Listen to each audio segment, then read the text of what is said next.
All right, welcome to the program. My name is Dr. Mankota. You are watching the TPN TV and radio network coming to you live from the United States of America. As you already know, I'm going to speak in English today because I have a guest from Gambia.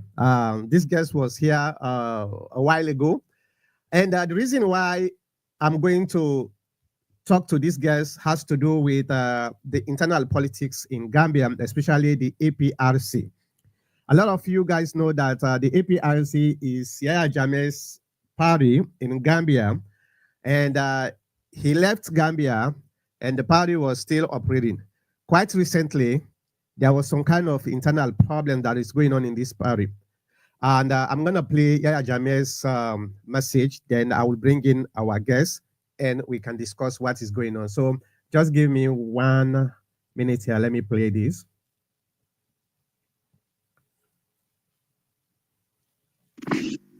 Assalamu alaikum wa rahmatullahi ta'ala wa barakatuh. My dear APRC executive members, militants, supporters, and fellow Gambians.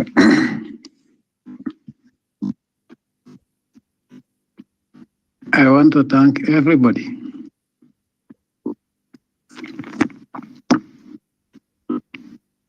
for the work that they have done.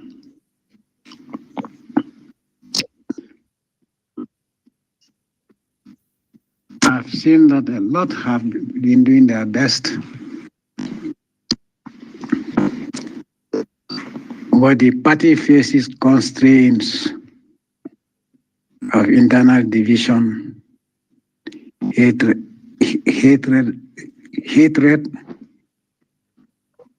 and backstabbing.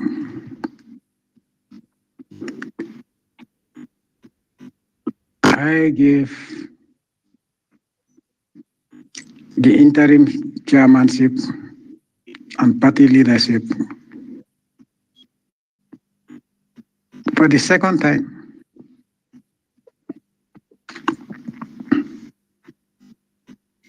And things. This is 10 times easier than any other dye. Tired of gray hair? Try this new hair color for men. Have not worked the way, as you all know, the way it should be.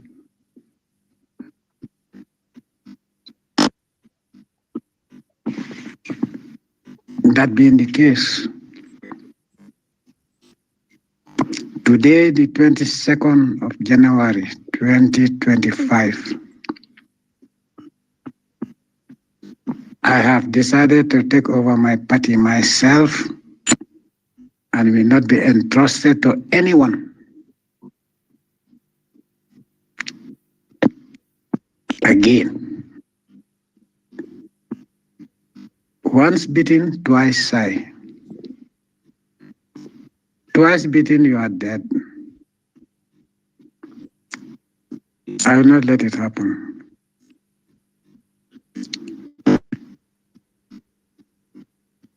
It is a solemn decision that I have taken, and I hereby inform all of you that with effect from today, the 22nd of January, 2025, I have relieved Yahya Tamba of his chairmanship and interim party leadership with effect from today.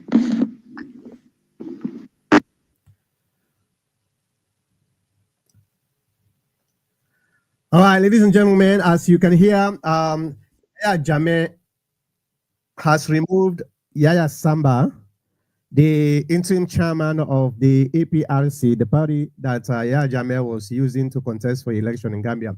With me is a guest, Mr. Lamin Tamba. He is the spokesman of the APRC, and he's coming from London. Yeah. And Mr. Tamba, it's been a pleasure once again coming to the program. Thank you so much for coming. Thank you very much, Dr. Mankota. I am privileged and again grateful to be gracing your platform. I know you got a wide following in the United States and Sierra Leone and Gambia as well, because last time we did the interview, it went everywhere. So for those of you tuning in or listening to me for the first time, I used to be the spokesman of the UK branch and the International Media and Communications Officer for the APRC in the Gambia. But now I'm the Secretary General of the APRC UK branch and still the International Media and Communications Officer for the APRC party.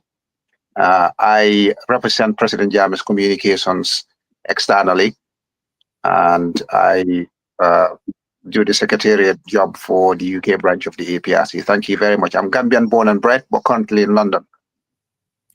Thank you very much for coming. And the first question that I want to ask you is, what is the status of the APRC right now in Gambia today? Right, the status of the APRC, again, putting matters into context for first-time viewers. The APRC, the Alliance for Patriotic Reorientation and Construction, was the political party that Jammeh led for 20 years and was in government for 20 years. In 2016, we lost the elections in inverted commas. But either way, President Jammeh left power in January 2017. And then since he left power, he entrusted his position of party leader and chairman to one of his party members. His name is Fabakary Tombong Jatta. According to the APRC constitution, there is no such position as interim party leader. So if somebody is giving you something to hold, as President Jammeh did, because he went on self-imposed exile in Equatorial Guinea and he hasn't returned. So he needed somebody on the ground to run some of the political party functions for him. And those positions were party leader and chairman of APRC. So when he relieved Fabakary Tombong Jatta of his position in 2018, Fabakary Tombong Jatta accepted his dismissal from the interim party position. But after a lot of appealing from members, people inside and outside of the party, he reinstated Fabakary Tombong Jatta, made him interim party leader again. And then he dismissed Momodu Eba, who was the replacement for Fabakary Tombong Jatta in 2018. Fast forward to 2021, some members of the APRC wanted to forge an alliance, a coalition with the government of Adama Barrow to re-elect Adama Barrow to power. President Jammeh didn't like that. He told them not to about a year before the presidential elections, that Adama Barrow has got nothing good about him. He's anything but representing the interest of Gambian people in power. So therefore, President Jammeh, being a nationalist, being a patriot, being a Pan-African, is not going to give in to anyone who's undermining Gambia's interests, somebody who's undermining Africa's interests. All right. So he said, there's no way we're going to go and have an alliance with Adama Barrow. Gambia is rapidly failing under Adama Barrow. But his executive members on the ground, including the interim party leader, Fabakary Tombong Jatta, decided not to listen to his advice and the advice of the majority of APRC supporters not to go into alliance with NPP. NPP is the current government of the Gambia, led by President Adama Barrow. So the party split into two in October 20. Well, it split before that, but officially split on October 15, 2021, when President Jammeh made a live national broadcast in Kanilai and appointed a new executive. In that new executive, the interim party leader, the new one, was called Honorable Yahya Tamba. So Honorable Yahya Tamba, with no budget, with no material, with nothing to go by, not even this signature of the party, tried to muster the support from the APRC, majority APRC supporters who refused to support Adama Barrow. And Yahya Tamba has been the interim party leader until the 22nd of January 2025. About 3 days ago, President Jammeh addressed the APRC, but by extension, the whole Gambia, to say that I entrusted people with the interim party leader position to look after the affairs of the party. So therefore, now I am going to resume my full responsibility of the party in terms of being the legally elected by Congress, APRC Congress. President Jammeh was elected in 2015 to be the APRC chairman and party leader and standard bearer going into 2016 election. In 2018, the APRC had Congress again in Buyam, in West Coast region of the Gambia. They elected President Jammeh as the party leader, chairman, and flag bearer. Flag bearer is same as standard bearer, like the presidential candidate. Yeah. So they elected President Jammeh, party leader, chairman, and flag bearer for the 2021 elections and the 2026 elections. All right. So since that Congress in 2018, there has never been an election inside the APRC to select a party leader, chairman. President Jammeh remained the party leader and chairman. So that's where we are now. President Jammeh has now said he's taking over his position of party leader and chairman, and he's going to be actively involved in the administration of the APRC party, that he is prepared to return to the Gambia now, and he's prepared to face whatever consequences or goodwill he has. But right now, I can tell you, Dr. Mankota and the TPN network, the general feeling of Gambians is that if it's a two-horse race between Jammeh and Barrow, Jammeh would totally annihilate Adama Barrow at the polls. Nobody's arguing that anymore. If it's a two-horse race and it's Jammeh and Adama Barrow, Jammeh will annihilate Adama Barrow, because people have now seen the difference between a government that cared and a government that didn't care. So that's the status of APRC today. President Jammeh is back in his position. He wants to exercise his functions fully, even though he's in Equatorial Guinea. He can do it. Technology is there now. He can have foot soldiers on the ground, but he can get involved pretty much in the running of APRC. And the Gambian constitution allows him to do so.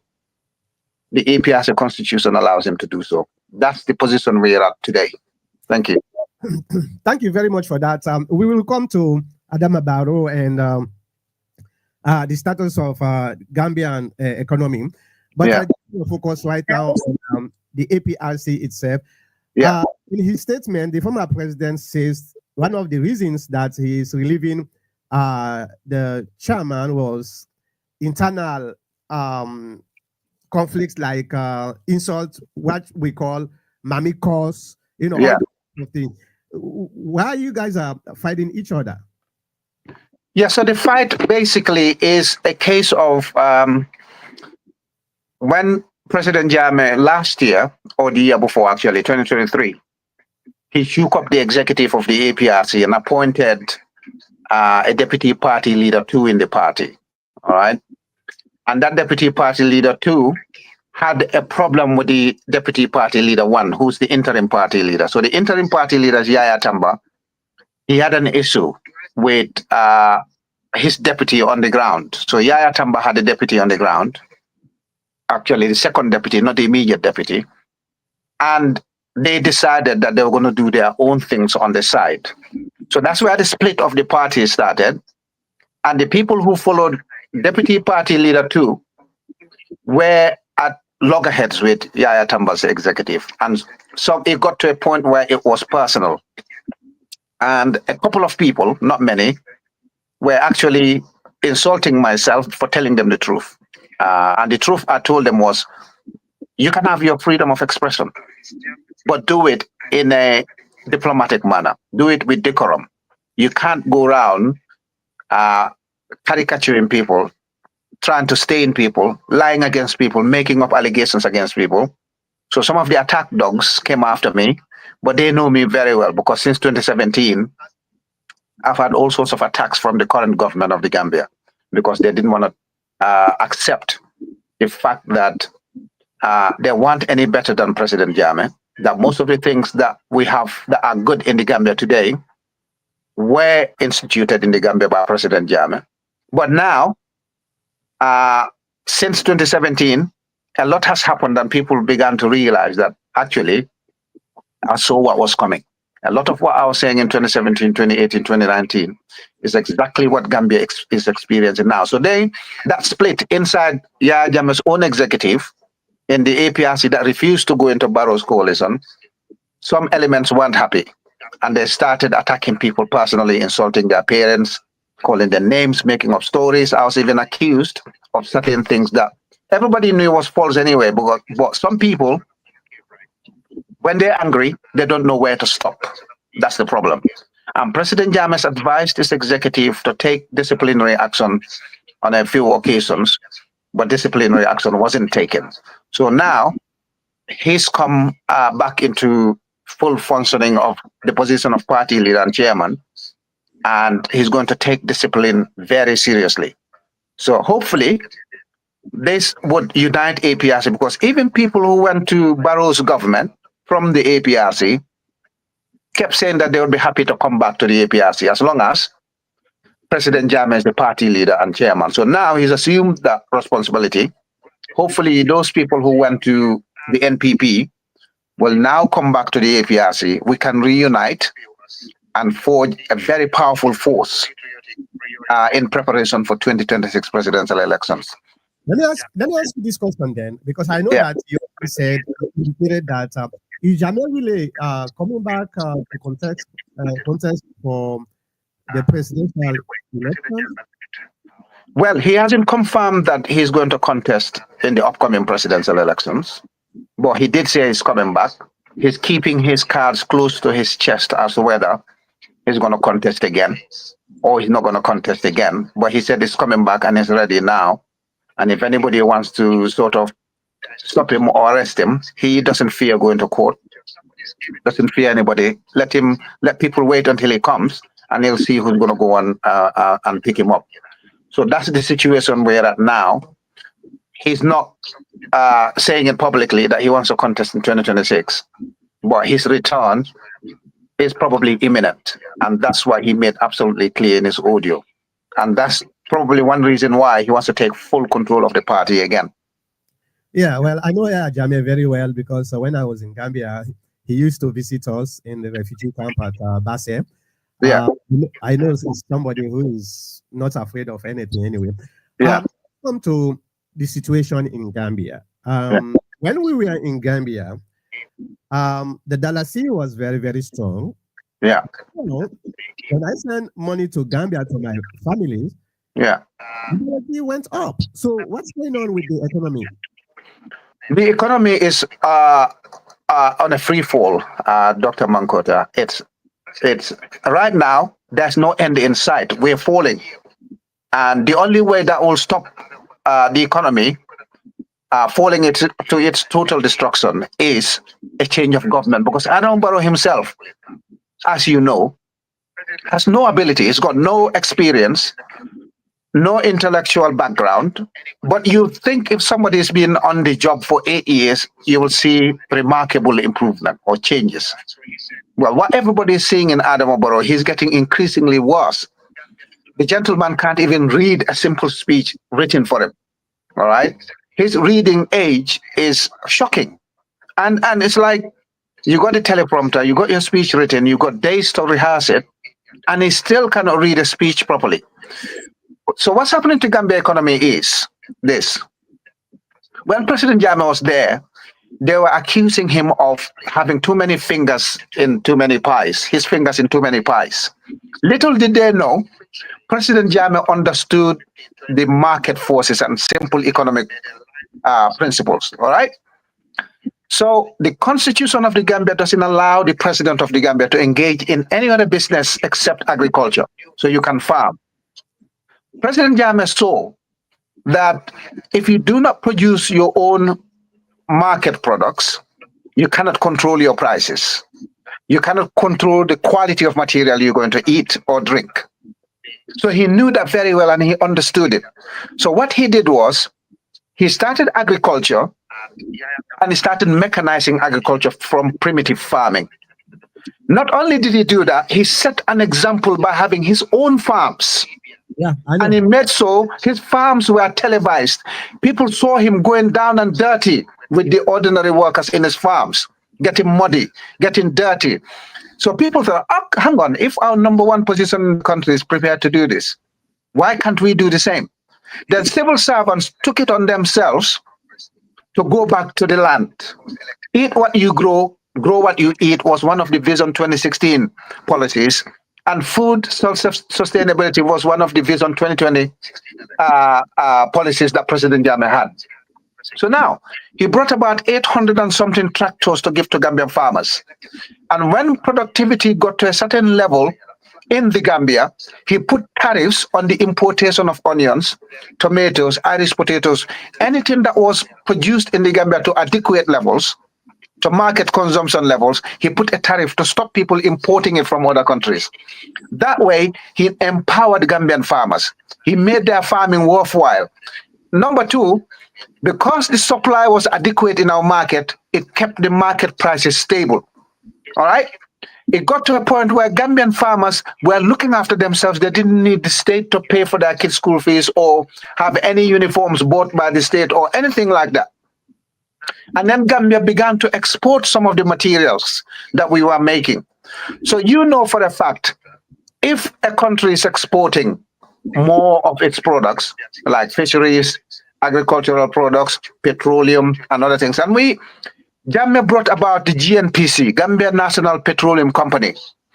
We were exporting a lot of products from the Gambia to Mali and inland African countries, fuel and gas.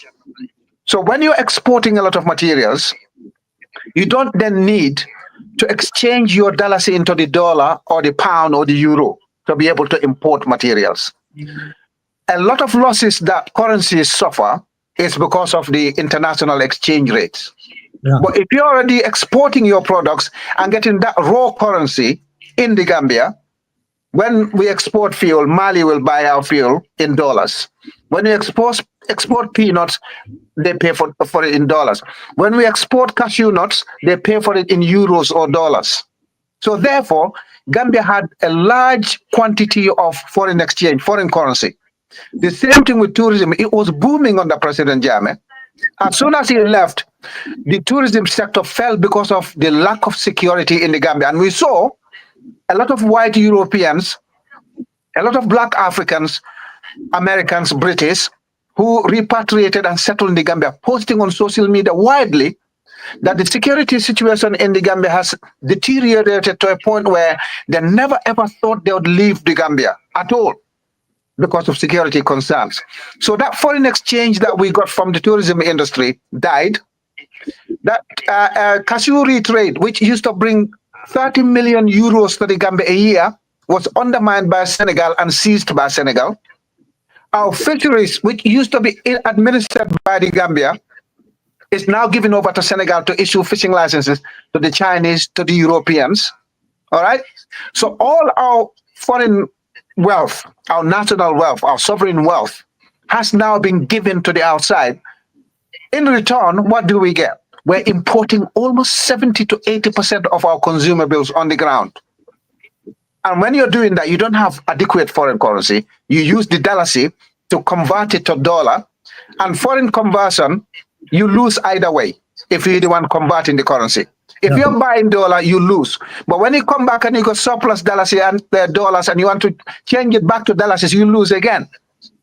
So to control the market prices and control the currency, you have to export a certain level of materials out of your country. And you have to have trade that brings you the foreign currency. So what happened?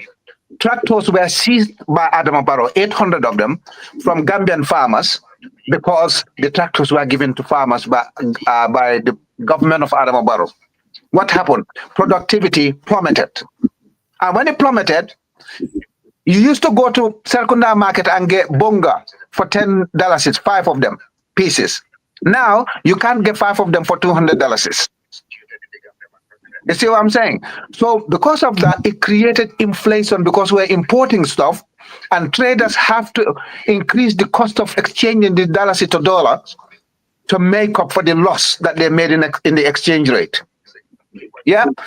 So Adama Barrow took away the tractors from farmers and gave them back donkeys and the primitive seeders that farmers used to use in the 60s and 70s and 80s in the Gambia. So now, a tractor that could have plowed 10 hectares, all right, in a day, a donkey will take a week or 2 or 3 to plow it. Productivity plummeted. Our export are dropped. We're no longer exporting cashew. We're no longer exporting fish. In fact, the EU paid us 556,000 euros for 6 years to fish in our seas, something that they will eventually get 50 to 100 million euros from. All right? So Senegal has taken a lot of our sovereign wealth and given it to the Chinese in our sea, given it to the Europeans in our sea, and France. That's why our dollar has fallen rapidly. Now, what used to cost $10, $15 in 2016, you can't get it for $300 anymore. The price of every, including onions that used to be adequate, have gone up. Irish potato, tomato, you name it. Nothing seems to be working under Adama Barrow. And that's why the dollar is on a free fall. In fact, a few times when Adama Barrow wanted to travel overseas, they were stuck. They couldn't get foreign currency to be able to travel. They had to get bailed out by Senegal. Senegal had to send them foreign currency for them to be able to travel. And if you look at our tourism, apparently, according to bombsters, you know what the bombsters are, people who hang about the beach. Yeah. This is the worst tourist season ever. But a few weeks ago on New Year's message, Adam Barrow stood before people, knowing fully well that tourism is on its knees, and told Gambian people that, tourism is booming. All right? And it seems to be getting worse. You saw what happened in Gambia this week. Broad daylight robbery is like a Hollywood movie we're watching right now in Gambia. Stuff that you could only imagine on the Jammeh, see on TV, is happening on the high street in the Gambia in broad daylight. 1:30 p.m., armed robbers went into Access Bank, took whatever they wanted, left, and the police were nowhere to be seen. So that's where we are. So the dollar is falling because what used to give us foreign exchange, we no longer have it. So we're having to buy the dollar and the the euro, to be able to import about 70 to 80% of what we consume on Gambian soil now. Oh, wow. That's really terrible. Well, we have a picture here. If you are watching us, if you have any question or comments, please put it in the comment section of the platform you are watching us from. We're broadcasting on 4 platforms. Yeah. Facebook, YouTube, Caster, and our website. You can just put the comment on the comment section of the platform you are watching us from. I already started seeing some comments coming, and we will read those comments. I will bring somebody also, my commentator, to join us. But let me ask you a question then. There are people who believe YahyaJammeh was a dictator, and this message that he's coming back.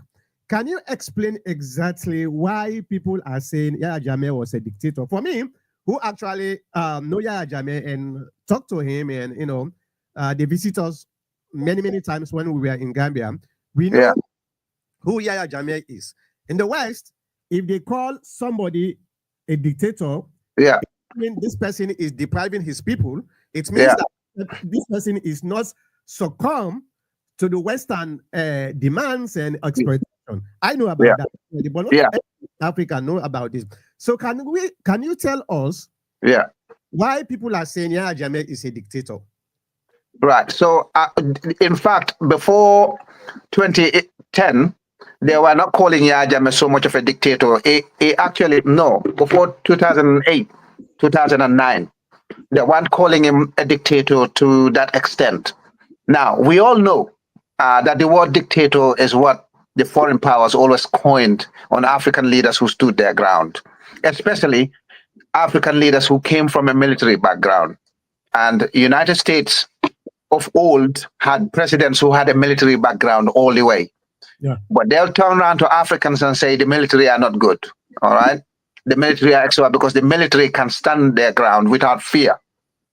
So now we have seen time and time again African presidents, including Nkrumah, by the way, was called a dictator when he refused to start exporting Ghana's wealth. He started to do barter trade with Sekou Touré, with Malaysia and other places. You got skill, you got manpower, you come, we'll give you this, you give us your skill. They even called Nelson Mandela a terrorist, all right? Until it was no longer suitable for them to call him a terrorist. We are now seeing in Syria, somebody who was beheading people and holding their hands is now their darling in Syria, all right? So the fact that people are were calling Jammeh a dictator, and some Gambians are still calling him a dictator, is the fact that Jammeh stood up for his Gambian people in every way. All right. If you were in Gambia and you practice your okay, before you call somebody a dictator, that person must be somebody who's not receptive to free speech. That person is not allowing people's freedom. That person is not allowing dissent, as you know. That's why they call some people dictators, because they tell people what to do without listening to people. Yeah. Now, if you look at YahyaJammeh when he came to power in 1994, Gambia didn't have a national radio. There was a radio called Radio Gambia, but it only covered Banjul to Kafuta. If you pass Kafuta to Bullock, you got scrambled signals. You can barely hear it. You have to climb up a tree or the top of your roof and put a mast there or antenna to be able to tune to Radio Gambia. When President Jammeh came, not only did he make Radio Gambia signal national, but if you were on the borders of Senegal and some parts of if you go in Casamance is part of Senegal, most parts of Senegal will be able to tune to Radio Gambia. Not only that, there was a proliferation of radio stations in the Gambia. There was a proliferation of tabloid newspapers in the Gambia. There was a proliferation of online media houses in the Gambia. And all of them operated effectively without issues. And indeed, Adama Barrow himself said it was the enabling business environment in the Gambia that made him leave England and go back to Gambia and establish his business, real estate business, right? So now, when they say to an African leader, oh, he's a dictator, you observe closely why they call that leader a dictator. And I tell you what, in 2009, 2010, when they did a survey to see whether Gambia has got oil, all right? Gambia discovered oil, one of the first to discover it. So we're in the same oil basin, Guinea-Bissau, Gambia, Senegal, Mauritania, all right? Gambia is in the middle. When Gambia discovered oil, they went to Jammeh and said, we'll offer you 5% return on your oil if you allow us to have the contract and drill the oil. Jammeh said, no, I'm not going to accept 5% of oil. We own the oil, and he's giving us just 5% of it. It's not going to happen. He came out and said they threatened him and said to him, we're going to change your regime. And for that 9 years before Jammeh left office, it was one violent overthrow plus one violent overthrow and another, continuously, all right? And every time he crushed the attempts to overthrow his government or destabilize the country, they say, oh, he's ruling with an iron fist. He's a dictator. He's brutal, all right? But knowing fully well that they were the ones instigating these attacks on President Jammeh, all right? So because of the oil, they told him categorically clear that we'll change your regime because you're refusing to sell us oil. The same thing they did to Mossadegh, if you know history, in Iran. Yeah. When he said, you're paying Saudi Arabia 50% for their oil, why are you offering Iran 20%? I'm not going to do it. Yeah? He came and said, right, that's it. The British, you pay me 50% like you do to Saudi Arabia, or you're not getting Iranian oil. And it's been trouble for Mossadegh until they finally killed the man, all right? Or he died eventually after so much torture or imprisonment. Same thing they did to Jammeh. He's not the first one. Every African president that they overlook, they're doing nothing to remove. They're getting every single thing from that person, all right? We all saw what happened to Sankara. We saw what happened to Nkrumah. They tried everything on Sekou Touré and he refused. Sekou Touré was the first one to quit the safer zone. They did everything to kill him. They didn't succeed. We also saw what happened to Modibo Keita. You can go on and on and on. About 22 to 25 African heads of states. Yeah, Lumumba. The latest one is Gaddafi, that we saw them kill right before us. And they, oh, it's the Libyan protesters that killed him. No, it's special forces that killed him. But when the cameras zoom in, they put the poor Libyan protesters who didn't have any capability to track a rat, let alone track Gaddafi. All right? So now, they're calling Jammeh dictator because Jammeh will not allow exploitation of Gambian resources in the sea. Pay for your fishing licenses at the market value. We know how expensive tuna is, and you can get our fish, no problems. Pay for oil at the right market value, or you can go away, no problems. If you want to bring about same sex in the Gambia, Yeah, I am running, looking after Gambian people and their wishes and aspirations. If Gambian people say no to it, it's no to it. If you come and practice it in my country, I'll chop your head off. So those things are some of the reasons why they called him a dictator, because some of the attacks, violent attacks against President Jammeh's government, they're well documented. They knew who carried them out. Some of them were sponsored by the dark forces themselves, foreign powers. So there's no way they're going to say, oh, President Jammeh, you're a Democrat. He won elections free and fair on 4 separate occasions.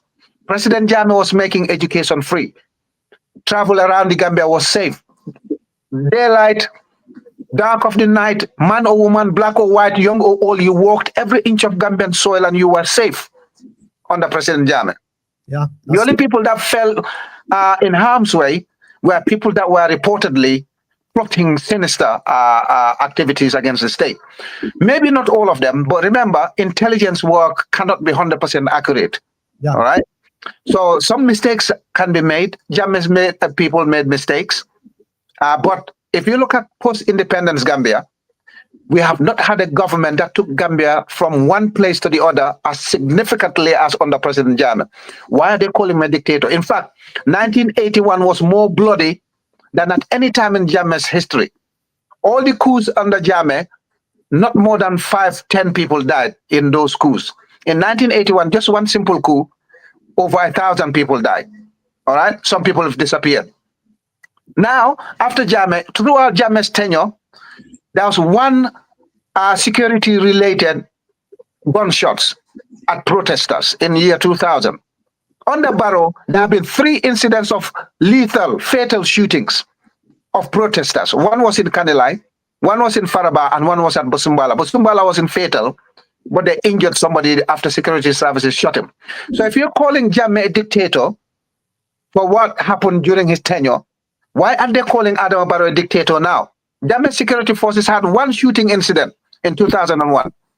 Adama Barrow's government has shot and killed Kanilai people, shot and killed Faraba people, shot and injured people in Busumbala. In fact, Adama Barrow stood on public stage and said, I was happy that I gassed 3 years Jotna people who got up to say, you agreed with us to run for 3 years in power, after which you'll leave office and not contest in the immediate election.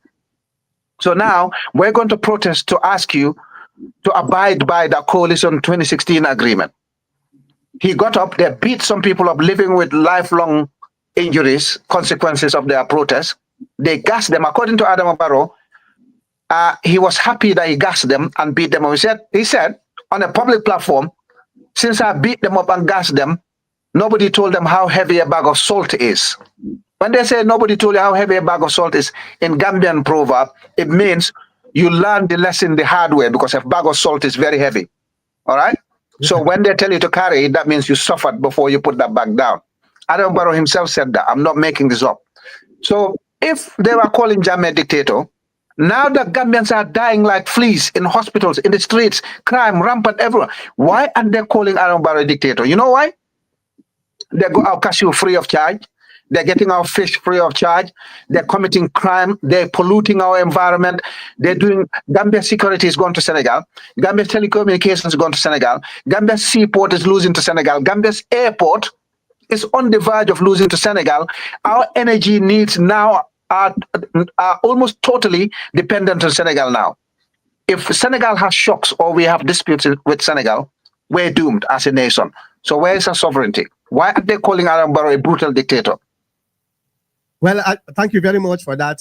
It's good that you're actually highlighting some of these issues, because a lot of Africans don't know what's going on, because we have this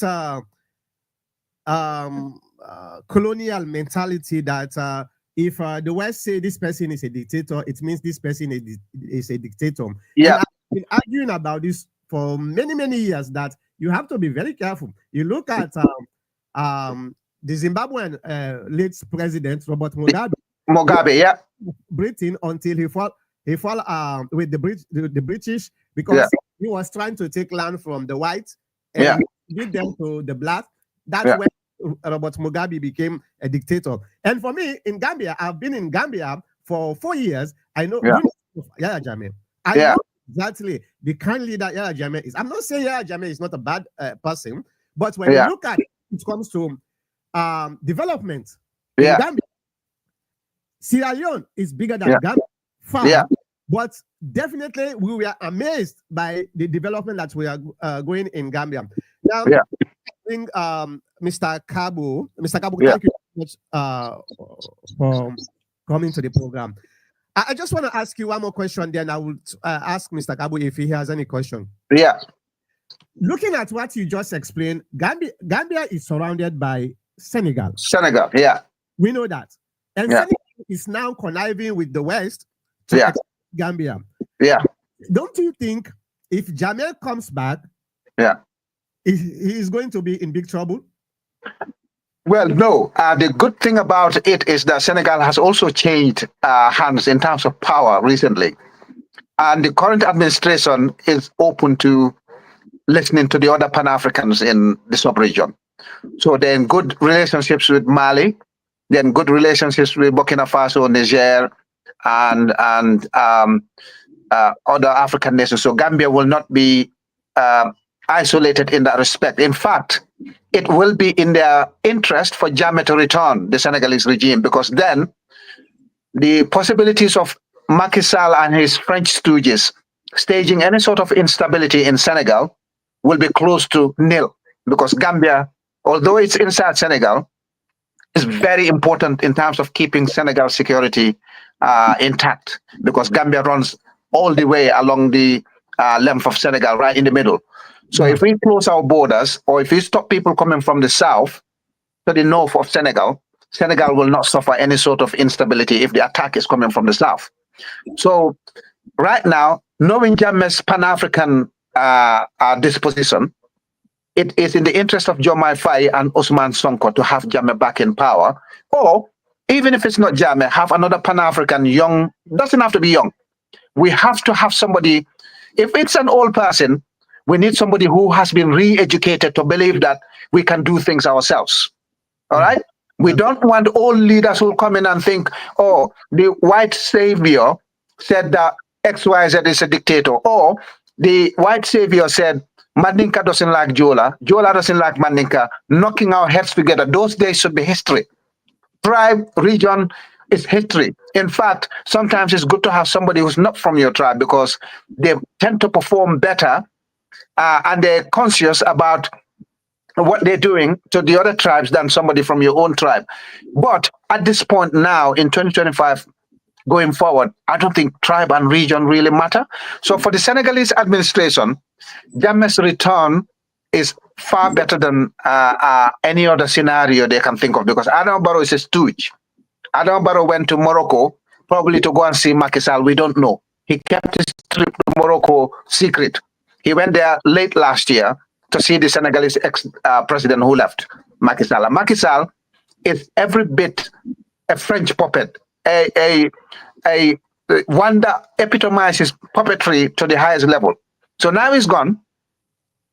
If Jammeh comes back and starts collaborating with the Senegalese government, Mali government, Niger, Burkina Faso, and Guinea-Bissau is about to change imminently, because that's another Macky Sall stooge that's been installed in Guinea-Bissau unconstitutionally by Macky Sall and his French powers.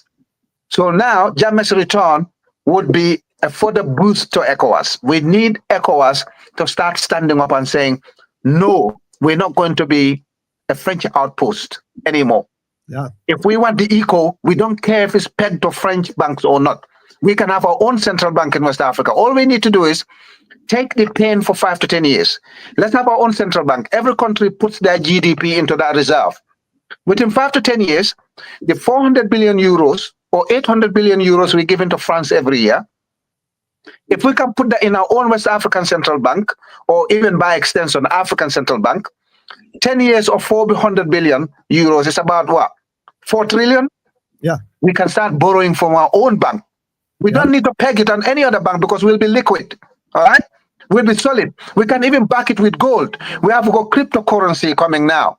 Why can't we go down that route? Because what the Americans and the Europeans do is, if we disagree, oh, we're going to sanction you. Jammeh took sanctions again to protect Gambians in the USA and Europe from getting deported to the Gambia after they've lived in those countries for more than 10 years. All right. He refused to process their documentation, refused 150 million euros from the European Union because he didn't want young Gambians who struggle to go the back way and reach Europe to be deported in the masses.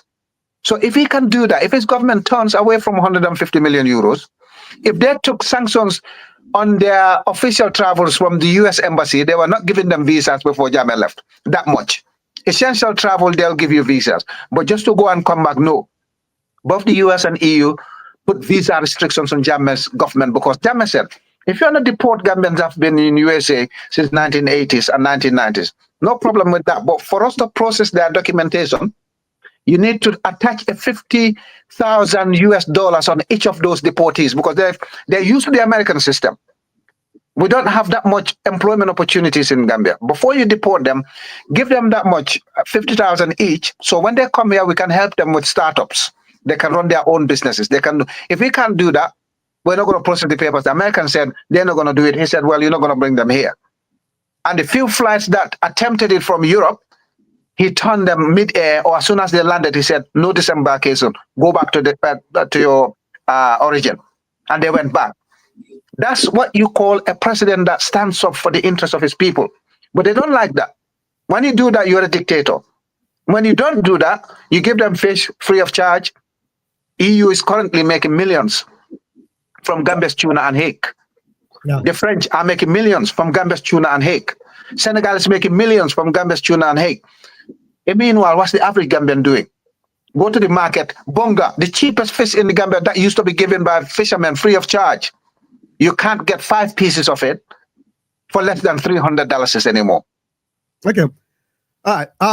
Well, Mr. Gabo, before I bring you to the program, let me just say one thing to the viewers. Please, if you have any comments for the guest or for any of us, please put that in the comment section of the platform you are watching from. We have YouTube. I've seen a lot of comments are coming, especially for our guests. We have YouTube. We have Facebook. We have Casters, and we have our website. Mr. Kabu, do you have any question for the guest? Well, Dr. Mangota, it's a question or more than a question for Mr. Lamin Kamba. How are you, sir? I am good, Dr. Kagbo. How are you? Are you a doctor as well, or Mr. Kagbo? Mr. Kagbo. You know, I have my Kagbo Kunda in Serekunda. I mean, in Brikama, right? Oh, you have? He used to be Gambia too. Yeah, see, you're my compatriot as well. I had lots of Sierra Leonean classmates and teachers growing up at Fatima High School as well. Loads. That's good. And after Sierra Leone, yeah, as my country, Gambia is my second country, and America is my third country. That's lovely. Good to hear. You see, it's just unfortunate that Dr. Mangota is asking me to ask you questions, but more of to have a deliberation because I know Gambia a little bit, and I'm so happy, very enthusiastic over what you are saying because I was there when Gambia when Jammeh took power. I was there as a teacher, so a lot of things refreshing my memory when you are talking. So I was quiet and listening, but all the same, I get a little bit a little issue with you mentioned all other countries, but you failed to mention Sierra Leone because it seems like Gambia's principles under YahyaJammeh, apart from all those positive things, is what is happening now in my country. Yeah. I was gonna come to Sierra Leone eventually. I was gonna come to Sierra Leone eventually when I start talking about his Pan-Africanism. All right. Correct. Yeah. So I was gonna come to it, but you can go ahead and we'll come back to that. Right. So you mentioned that YahyaJammeh is coming back, but you're not sure whether he's coming to under a presidential candidate. Are you saying that he may not? You don't know. You're not sure, or the party is going to aspire. They're going to send somebody, but it may not be him, or it could be him. Which is which? Yeah. Right now, he's the presidential candidate for the party, and we're very much preparing for him to run. If he says he's not going to run, we can't force him. We'll force him, but whether he's going to accept it or not, because Jammeh has got his Once he believes in something, that's what it is. He's a good listener, but when he says that's it, it's that's it. All right? So Right. at the moment, he's on our ticket for 2026. And if he comes back, he might say, yeah, I want to continue. Or he might say, I don't want to continue. We don't know that yet. But at the moment, he's ready for State House. And if you look at every other public opinion in the Gambia, and the only credible pollsters, or probably the only pollster we have in the Gambia, the opinion is that only 23% of the Gambian people approve of Adama Barrow's government. 77% are saying the government's going in the right direction. And if you ask them, who do you want in power? They said, we'd rather have YahyaJammeh back in power. So we are riding on a very good wave because people have woken up. But until he comes out and says publicly, I want to run for State House, we can only push him. And we're pushing him to be able to stand in 2026. We don't know whether he's going to take it or not, but we're gearing up, setting the ground for him. Thank you. Yeah, and you mentioned that his coming will be an advantage, or the Senegalese people will welcome him. Yeah. But I see that a lot of stakes have been given to the Senegalese people through Adama Barrow, Yeah. and which is more advantageous having for the Senegalese people having Adama Barrow, because one, they took the fishery license being issued by Senegalese now, and the export of the cashew nuts is being done by Senegalese, and a lot of other things that were being done by YahyaJammeh that brought in revenue to the Gambia are being done by the Senegalese now. So why do you think if YahyaJammeh comes in and the Senegalese government is going to be happy when he is going to take all those things back from them? Why do you think they're going to be happy? No, in fact, what's happening now, there are already examples of how Bassirou Diomaye Faye in Senegal and Ousmane Sonko, the Prime Minister, some of the projects that were blocked by Macky Sall, or some of the contracts that were negotiated by Macky Sall at the detriment of Guinea, Senegal came and reinstated it, even though they're not going to get a lot of profit from it. They're probably going to lose. But they reinstated the electricity supply that they were having with Guinea in reverse, all right? So now, again, the Senegalese current president went to Mauritania to sort out some of their inter-border deals and what do you call it? Some of their market policies. So they're trying to reinstate a lot of stuff that Macky Sall put in place in favor of French companies like Total and other places. They're revising. So right now, we have contracts with Senegal. But those contracts will come to an end. Maybe Adama Barrow's government signed it for 5 years, maybe for 10 years, maybe rolling contracts per annum. When Jammeh comes back and reviews it and sits with Senegal, remember, Jammeh is a Pan-African. And I have the same disposition. I've always said, I don't mind Senegalese people having our fish as long as it's for consumption of Senegalese people. What we don't want is our tuna and hake being taken by the Chinese to ground it to fish meal to feed pigs in China, when the average population cannot afford fish anymore, which used to be staple in Gambia. Fish was so cheap. I do not mind if Senegalese people have our fish instead of taking our fish and giving it to France.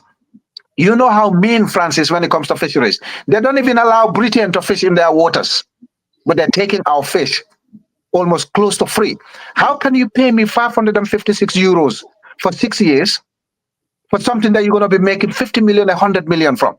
That's exactly the same thing they were doing to uranium in Niger, isn't it? The same thing they instigated civil war and strife in Sierra Leone because of the mineral resources. All this instigation, Democratic Republic of Congo, you name them. No barren country in Africa has got a civil war. None. Most African countries at war have got oil, or they got vast resources of rare earth minerals. That's correct. All right? All right? So what I'm saying is we have now got a Pan-African government in Senegal. When these contracts are bound to expire, they will be reviewed, probably not renewed. But even if they're going to be renewed, it will not be at the detriment of the Gambia. And I'm 100% sure Diomaye Faye and YahyaJammeh will work in a very good partnership. I am confident because I've seen them go back to Guinea, a country that Macky Sall sanctioned. I've seen them go to Mali, a country that Macky Sall sanctioned and ECOWAS. And I've seen them build relationship with Mauritania instead of having confrontation. So that's why I believe Jammeh's return would give Senegal and Gambia an ideal environment to expedite development. So I don't mind Senegal actually supplying Gambia some of these things, as long as it's not at the detriment of the Gambia. Gambia was, Abdoulaye Wade's, with all his problems with Jammeh, Abdoulaye Wade and Jammeh worked nicely economically. And that's the period at which Senegal and Gambia were most prosperous, by the way, Wade's tenure and Jammeh's tenure. All right? That's when Gambia experienced rapid development, and that's when Senegal experienced rapid development. A lot of Macky Sall's projects were initiated by Abdoulaye Wade. A lot of Adam Barrow's current projects, including the flyovers, the OIC roads and everything, were initiated by President Jammeh. So President Jammeh's return with some other Pan-Africans would be a boost for the sub-region. All right? That's why I think his return will be advantageous to Senegal, and it will be advantageous to the Gambia. Thank you, Mr. Karbo. All right. So let's come to the security of the Gambia, especially to the president, Adama Barrow. I need to understand, correct me if I'm wrong, that a good number of the security under the president is from Senegal. Yes. And is it a payback or something that, because we know one time Senegal, or maybe twice, Gambia was under Senegal, Gambia. Is it like, it's something like playing underground, that if you give security, a particular country like Senegal gives security to Adama Barrow, that means Senegal is in charge of the country. Technically. And is it that is why Adama Barrow is giving them all these trade economic value things like the cashew nuts, the waters, and even the fisheries you are talking about? Is it short of a payoff? If so, a payback. If so, what do you think about the configuration between the Gambia and Senegal? What do you think about it again, as it happened in the past? It's excellent. A very good question. Yes, and I can confirm that Adama Barrow's own principal bodyguards, right, are Senegalese. So if Adama Barrow is sneezing tonight at State House, the Senegalese will know. Adama Barrow's got 2 wives. Whichever bedroom he spends the night in, the Senegalese will know. All right? So that's how damaging it is to us, in fact. And our State House will need a complete refit when another president comes in. Probably build a totally new one, because right now, Senegal knows our seat of power more than the average Gambian. And it doesn't stop at his principal bodyguards alone. It extends to the state guards. Senegal has got the upper hand. They have the final say. It goes beyond that to a point where most of Gambia's heavy weaponry was seized by Senegal. And they said to Gambians, oh, we burned the weaponry. They didn't burn the weaponry. What they did was they probably took the weaponry and gave it to the Senegalese army, or sold it to some other entity somewhere. All our anti-aircraft guns, our machine guns, they took away from the Gambia. All right? And our AK-47s that our army uses, or M4, whatever they use, they reduced their capacity. All right? So now, Gambia armed forces are only there to turn up at the barracks just because they're supposed to be on duty. They don't have the security of our country. There's an extra contingent of Senegalese forces in Gambia alongside the ECOMOG forces, and that extra contingent of Senegalese army was brought in under the cover of dark. All right? So those people are operating on Gambian soil without parliamentary ratification. They are operating on Gambian soil illegally. Those are the forces they stationed in Fonyi region of the Gambia, West Coast region, and they are engaged in a lot of illegality, including killing 11 Gambian citizens and displacing about 10,000 Gambian citizens, because they're using the Fonyi region as a staging ground to attack the separatist movement in Casamance, southern Senegal. So on the 26th of January 2017, Mr. Kagbo, I wrote a post. Today, the post is like gospel. I wrote and I said, the fact that Adama Barrow is hiding under Macky Sall's bedroom, all right, in January 2017, with the claim that Jammeh has an interest in killing him. When he comes back to power, He is going to pay a heavy price, but the he is the Gambia we're talking about. Gambia is going to pay a heavy price for the favor that Senegal is doing for him this January 2017. He's going to take a lot of stuff that belongs to the Gambia and give it to Senegal and France. That post is still there today, 26 January 2017. And that post could not have been truer today. What's happening? He's given most of our sovereign wealth, most of our viable industries, our energy system to Senegal when Macky Sall was there as compensation for the fact that they hosted him from fear that never existed. Because at that point, Adam Barrow was in the media spotlight internationally. It would be foolish for President Jammeh's government to assassinate him. It would be quite obvious. But they told him, oh, your life is in danger, flee the country. So he ran away. He refused to come back. 1 week after Jammeh left, he was still hiding in Senegal. Those consequences are what we're facing now. He's taken most of our resources. Macky Sall thought, okay, now I've given you principal bodyguards. I've decapitated your army or disabled your army pretty much. Security is being run by Senegal. We know everything that you're up to. You don't give us X, Y, Z, your security will be at stake.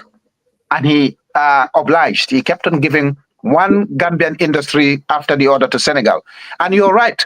He was compensating Senegal. Those contracts were signed. Hopefully, before 2026, they will expire. Whoever wins in 2026, hopefully it's not Adam Barrow. We'll review these contracts and make sure none of those contracts are unconscionable. None of those contracts are the detriment of the Gambian taxpayers.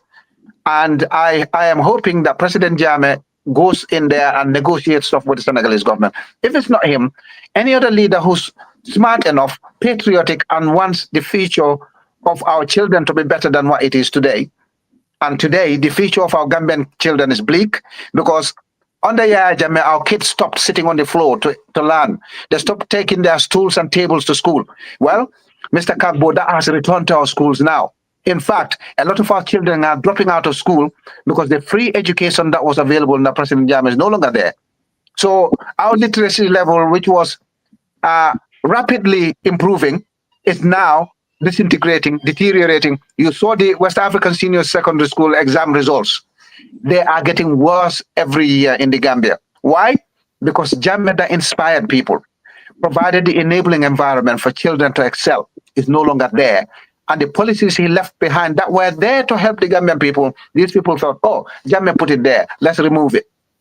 And the price is poor medical services, poor education services, poor security situation will come to that. We're all seeing the armed robberies and things happening. Everything under Adama Barrow, poor tourism, poor agriculture. Farmers right now are on some sort of massive disagreement with the government of Adama Barrow. 7 rainy seasons in a row, they couldn't buy our cash crop, our main cash crop, groundnut or peanuts. And the farmers are on some sort of, they were threatening to go on strike because they give money to people to go and buy, and the people embezzle the money. Or the price of the peanuts is derisory. It's an insult to our Gambian farmers. So that's where we are now. You're right. Adama Barrow was overcompensating for the fact that Senegal did him a favor and pushed President Jammeh out without taking President Jammeh's election petition to the Supreme Court. They wanted Jammeh out at all costs because they wanted our oil. They wanted everything that they're taking now. So now they're saying Gambia's oil wells have dried up. But Senegal has got an oil well right next to the Gambian border. Gambia is in the middle of the pipe system, oil pipe system, the underground basin, right? Guinea-Bissau is having their oil. Senegal is having their oil. Mauritania is having their oil. But they're saying Gambia, which is in the middle of the pipe walk, has got no oil. So it looks like the oil will flow from Guinea. When it gets to Khartoum, the oil kind of turns into a ghost. When it gets to Karang, it turns up again in its liquefied format, and Senegal can get it, and Guinea-Bissau can get it. So somehow, the oil changes into another medium when it gets to Gambian shores. Well, they go through customers. Of exploitation. Let's go to the yeah. If you don't mind, Dr. Mangota, if you don't mind, let me just ask you, because we've been talking in favor of YahyaJammeh. I know there's a lot I could say about him and a lot I would say about the Gambia politics. I've been there, and I was a teacher there. I had a lot of students there. And even when I came back to the United States, a lot of things I've been watching over the air. And I found out that after the YahyaJammeh left, there was what they call a TRC system, a Truth and Reconciliation Commission. Yeah. And this Truth and Reconciliation Commission, I watch a lot of them. I even sometimes call my wife, come and see these things. Because these things actually happening in the Gambia.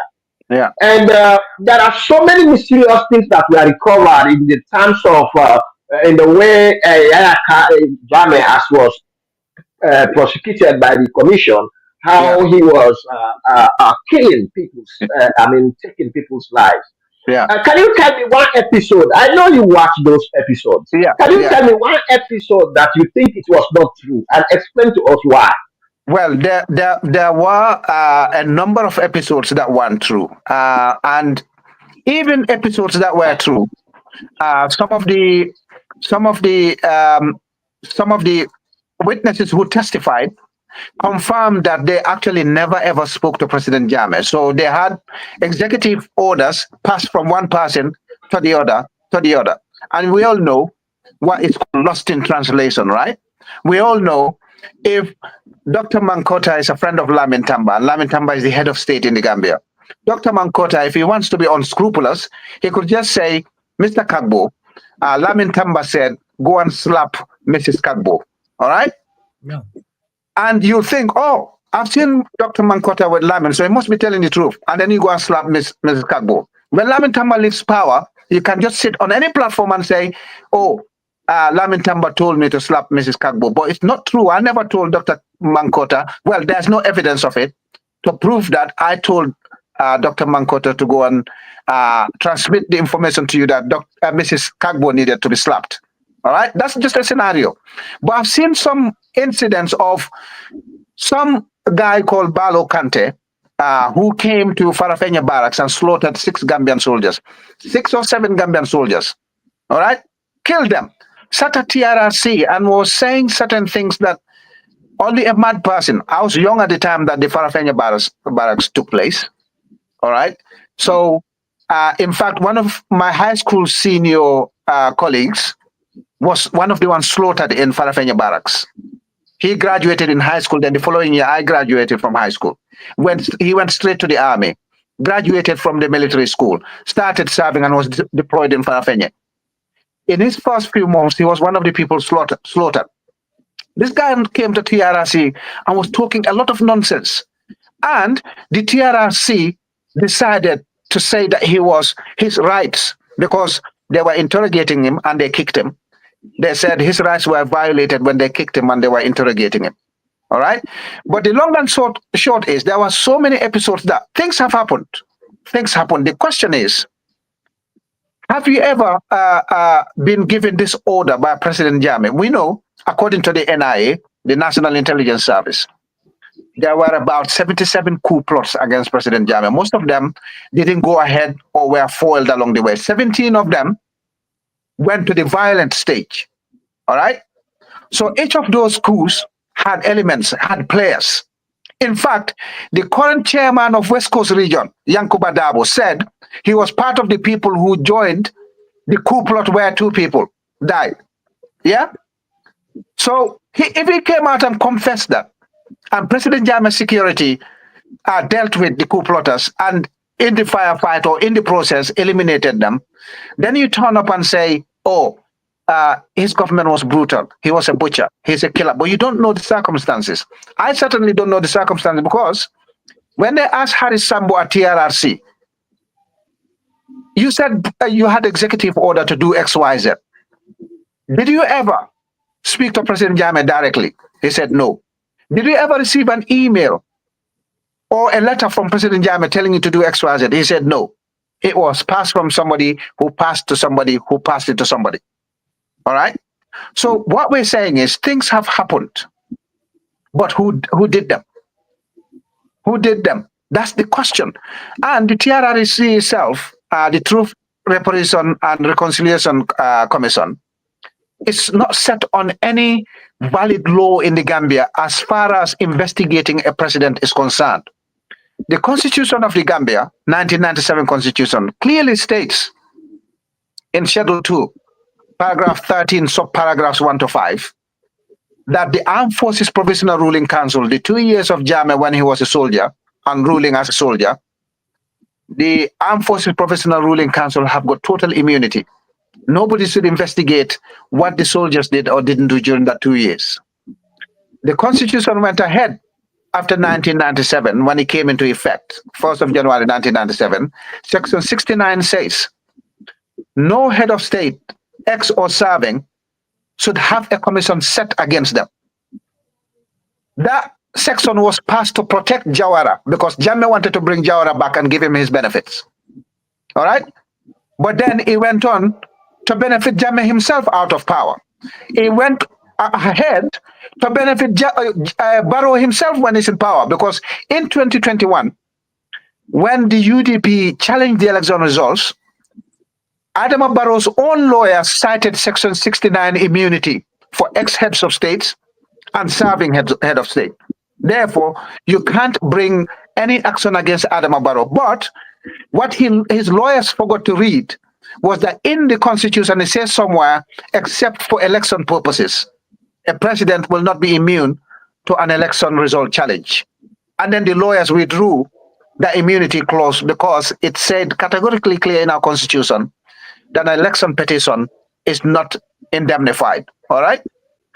So now they can investigate everybody below the vice president in the Gambia in terms of TRC or in terms of Jammeh Commission. But they had no legal basis to set a commission against President Jammeh or anyone who served in the Armed Forces Provisional Ruling Council like Yankuba Toure. But because they were in power, they can abuse the law, something that will later come back to haunt Adama Barrow himself, because he set precedents of saying, we're going to ignore the 1997 Constitution of the Gambia and put our hands on President Jammeh's assets and his wealth. We're going to ignore the Constitution of the Gambia and set the TRC and investigate President Jammeh. And who did they sit in that commission to investigate him? People who picked up guns to go and shoot President Jammeh and kill him and overthrow his government. People he fell out with. So the simple law of simple illegality was violated by the Gambian judiciary. All right? That ultra virus was ignored totally by the Attorney General's chambers and Ministry of Justice, because if I had conflict with Mr. Kagbo or conflict with Dr. Mankota, I should never sit in any case that requires a hearing into their activities. You can't do that in any civilized jurisprudence. You cannot do that. They took people who had the commission of Jammeh Commission, Jammeh, Ami Bensouda, the lead counsel of Jammeh Commission. Both of them had beef with Jammeh for non-payment of tax. All right? The TRC chairman Lamin Sise was not qualified to be a chairman, but Baba Gale Jallo, the executive secretary, was the former CEO of the independent newspaper, whose journalists admitted at TRC that they lied deliberately against President Jammeh because they wanted to stain his character. And when they went to arrest them, they fled and went and sought exile overseas. How can you take that person to sit as the executive secretary of TRC? Adelaide Source, the deputy chairman of TRC, her daughter had a fallout with President Jammeh, ran away and sat in Senegal. She shouldn't have sat there. Alhaji Sedi Barrow, the chief investigator of TRRC, picked up a gun to go and shoot President Jammeh and change his government. When the coup plot of 2014, December 2014 failed, he fled back to the United States.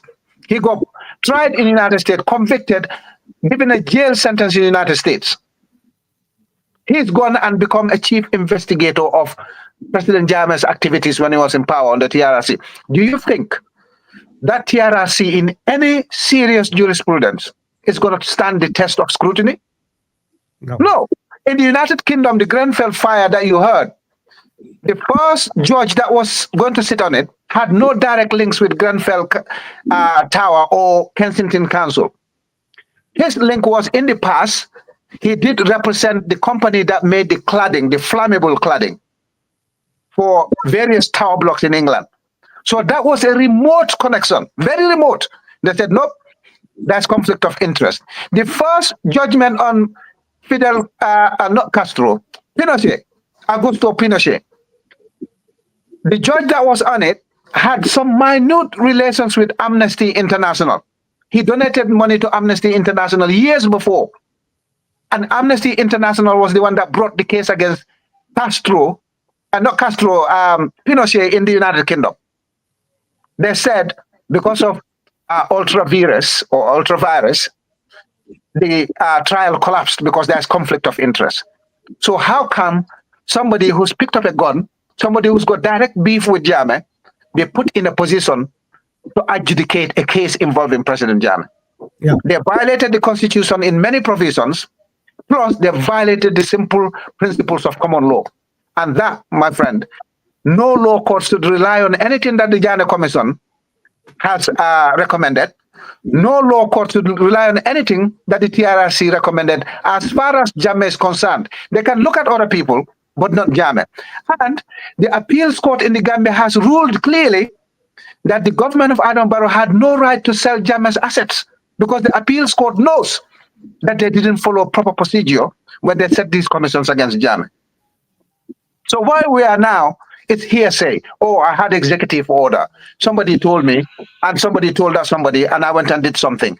The question is, was Jammeh involved in the pre-planning? We don't know. Was Jammeh involved in the act? Definite no. Was Jammeh involved in the cover-up? Maybe. And those are the two front and back ends, whether he was involved in the pre-planning and the cover-up, because we all know Jammeh was not at the crime scene of committing some of the crimes they accuse him of. So you can only charge him for being aware of the planning or covering up after the act had taken place. What you call command responsibility, the greater burden. All right? But nobody has said Jammeh himself did X, Y, Z. So where it is now, it's a case of hearsay. When Jammeh comes back, and I hope he comes back soon, and I hope he's given the opportunity to come out and say, yeah, I was aware of this. This is what I did when I found out. As it stands, the two commissions are shaky. They are on a rickety foundation. That foundation legally will not stand the test of scrutiny if the trial is going to be done fairly. Thank you.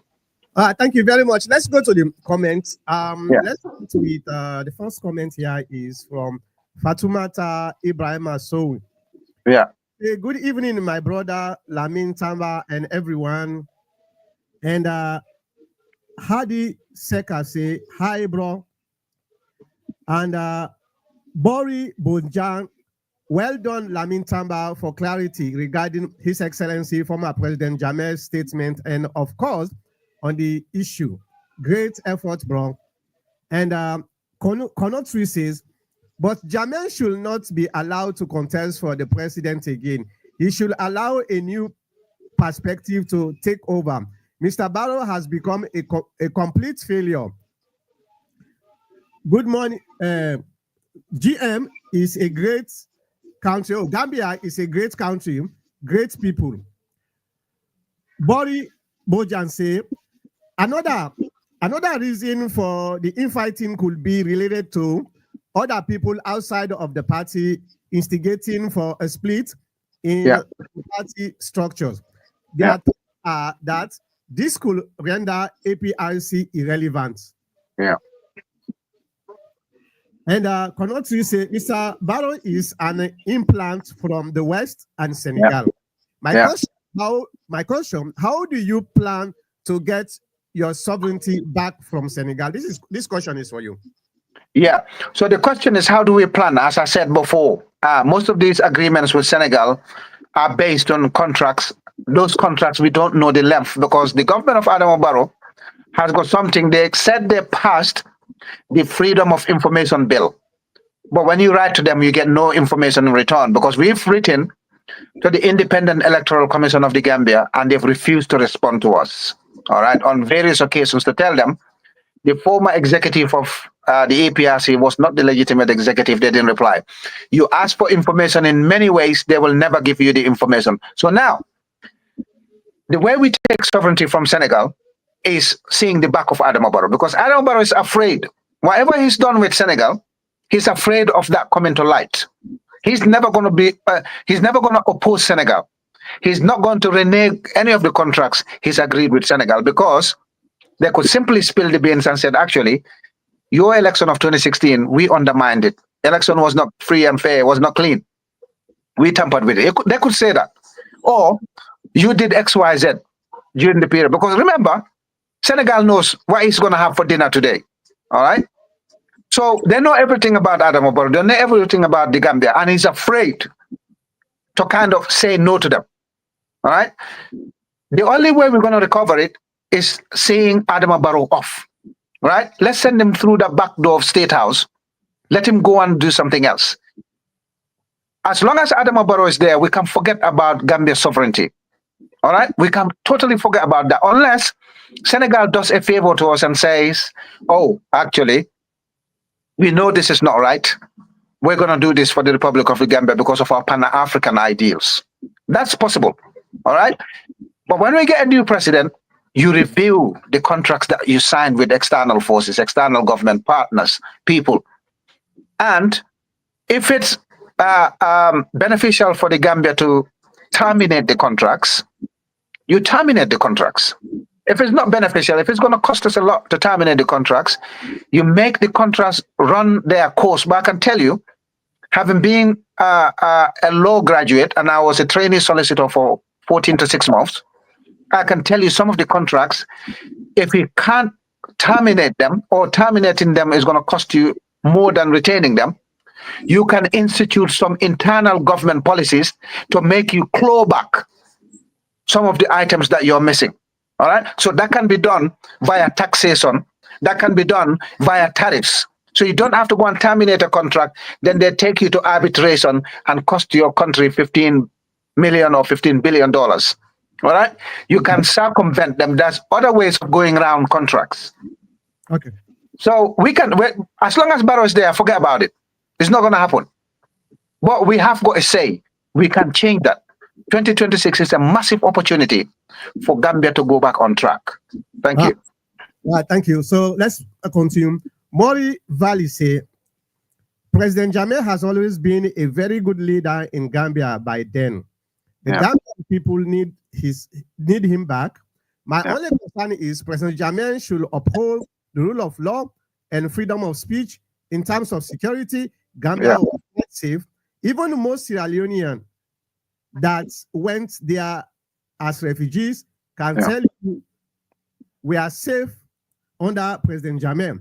Right now, Gambia, well-meaning Gambians and residents being attacked daily in their homes by armed robbers and thieves.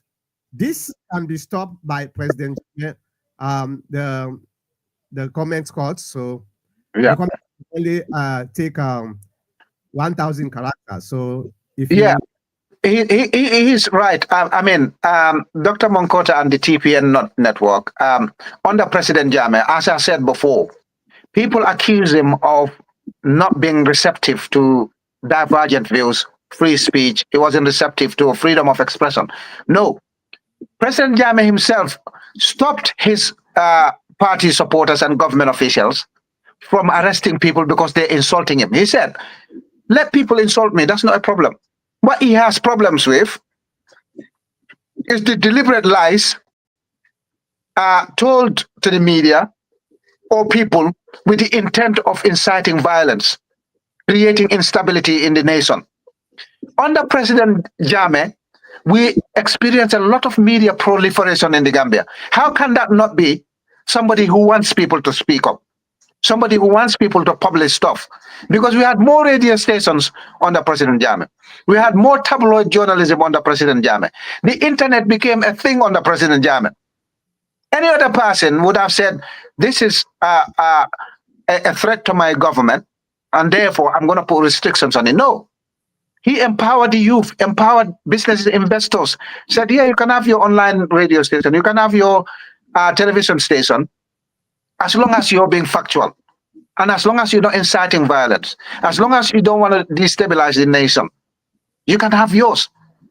Ironically, they brought Adama Barrow to uphold democracy, freedom of speech. What did Adama Barrow do for us? Close the Gambia's biggest tabloid newspaper, the Daily Observer. He closed it. They only owed tax, but they agreed to pay tax bit by bit until they settled their debt. They refused because they saw Daily Observer, just like the tractors, they saw that as a pro-Jammeh government newspaper. But Jammeh is not there. So how can they be pro-Jammeh newspaper anymore? They closed it because the Daily Observer didn't want to sing for Adama Barrow and Coalition 2016. And then we saw a journalist beaten right in front of a press conference of Coalition 2016 partners for asking what they called unfavorable questions. Since then, another journalist who's also a lawyer was threatened. They wanted to kill him. They picked up so many journalists. They picked up activists and journalists, jailed them, abused them. When they released them, they gagged them. Those journalists suddenly went quiet. All right? So when they say Jammeh wasn't receptive to free speech, he should uphold democracy. Jammeh was a better example to what was there before him. Jammeh is a better example to what's there after him. So, yes, certain things could have been done better, but in terms of post-independence Gambia, Jammeh is head and shoulders above all of them that came before us. Maybe Pere Njai, who was first minister between 1960 and 1962, who fought for independence to come into reality. But the rest, anybody that's been there for longer than a year, Jammeh is still standing tall. Nobody has taken Gambia from one point to the other like he did. Yeah, I can attest to that. Definitely. Right. All right, Konotsu says, if you reject their ideology, meaning the West, are labeled a terrorist or a dictator. The moment you stand up for our people, you are a threat to the Western ideology. We need leadership that will stand up for our people. Yes, that's correct. That's correct. And all the people they call in Africa dictators, we know why they call them dictators. They call them dictators because they stand up to them. If you don't bow down and take their orders, you are a dictator. Yeah. You're not good for your people, even when you're making a massive difference. Look at Traore now in Burkina Faso. Who in their right mind will try to overthrow that guy, given his current performance? Do you know why Magufuli went? Why did they call Magufuli a dictator? See Tanzania now, refining their own rare earth minerals. Tanzania is speeding forward. Yep. All right? So anybody they don't like, you die mysteriously, you're overthrown, something happens to you. But anybody who's prepared to give them everything they want, like Hufe Boanye, can be there for 30 years. They don't care. If you want to be Macky Sall, you can even violate your 2-term limit, kill as many youth as possible, jail your main opponents like Jomai Faye and Sonko, and try to go for a 3rd term. Same with Ouattara is doing in Ivory Coast. They're saying nothing about those ones, but they will sit down and say Jammeh is a dictator because Jammeh was not anybody's slave. The man was emancipated. In fact, that's why he went into the army, because he said Gambia will not be colonized twice. Thank you. Maury Valley says, okay, it's maybe says, Mr. Lamin, you are very right. During President Jammeh's time, you can go anywhere, anytime. Safety was guaranteed for all, including foreigners like me from 1998 to 2006. I was in Gambia. Yeah, and you know what Jammeh did? Now this will bring me to Sierra Leone because I've got very dear Sierra Leonean friends growing up. In fact, my supervising solicitor in the United Kingdom, the one I was training when I graduated from law school, is from Sierra Leone. He was doing very well, but sadly passed away 2 years ago. If you talk about Jammeh, and it's not just Gambia, Jammeh brought safety back to West Africa. And we start with Senegal. When I was little, my own village in Fonyi had the biggest, one of the biggest, or probably the biggest refugee camp from the bloody fighting that was taking place in Senegal in the 80s. It was very bloody. And then Jammeh came in 1994. The first thing he did was call the warring forces, call the government of Senegal, and tried everything and brought about peace in Senegal. The refugee camp in my village dissipated like that. It disappeared because Jammeh restored peace back to Casamance, which is the southern part of Senegal, which still has the movement for the democratic forces of Casamance. They want to separate from Senegal. Yeah. But they're not fighting like they were doing in the 80s and early 90s. That war was the most brutal war we've ever experienced between Gambia and Senegal. All right, not the two states fighting, but that many people witnessed rampant killings and a lot of untold stories. Jammeh brought peace. Jammeh went to Guinea-Bissau, which also had a bloody civil war, constant change of power, and unilaterally reinstated peace in Guinea-Bissau. Jammeh was involved with others to bring about the end to the bloody civil war in Sierra Leone. Not only did he take Sierra Leonean refugees, he made Gambia safe for them. He enabled for Sierra Leonean citizens to go to Gambian schools, to assimilate, go to Gambian schools, live like Gambians with no hassle, no barriers, nothing. Opportunities between Sierra Leoneans and Gambians was equal. Nobody knew that was Sierra Leone. If you wanted a job, you got it. If you wanted to go to the best high schools in Gambia, you got them. All right? He created the environment. With others, brought peace back to Sierra Leone. With others, Jammeh brought back peace to Liberia. By the time Jammeh was in power for 5, 6, 7, 8 years, most of the West African civil wars were history. All right? As soon as Jammeh left, what's happening again in West Africa? Trouble in Casamance, southern Senegal. In fact, that led to the displacement of 10,000 Gambian citizens who couldn't go to school, couldn't run their farms, couldn't sleep their houses. Again, this impacted on the productivity of crops and livestock in the Gambia. That's why there's so much inflation in the Gambia, and the cost of living in the Gambia is debilitating. And the consequences of that is the rampant crime we're facing today. People are having to take the law into their hands to be able to survive. And that also has caused the broad daylight open corruption that we're seeing on the Adama Barrow. All right. So these are the ramifications, the far-reaching consequences of having a government that doesn't care about its citizens and its neighbors. That's what we're facing now. Yeah, well, I am a living witness when it comes to Jammeh, because when I was in Gambia in a refugee camp at Bassem, yeah, I was the Secretary General of the camp. When anytime Jammeh went there, he gave us money and he encouraged us. Jammeh was a very good person to Sierra Leoneans, especially in that refugee camp.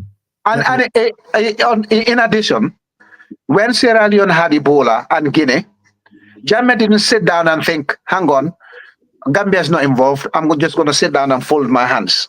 No. What Jammeh did was take money from Gambian taxpayers' coffers and give the money to the government of Sierra Leone and Guinea, $500,000 each, to provide facilities to fight for Ebola. Jammeh also stationed Gambian public health officers, and I was an ex-public health officer in the Gambia. That was my first job, all right? So Jammeh gave out my colleagues lots of facilities, vehicles, gave them accommodation at Gambian entry points, most of the major Gambian entry points, to do checks, to make sure the facilities are provided for quarantine. That way, again, I mentioned here how Gambia is crucial in Senegal security.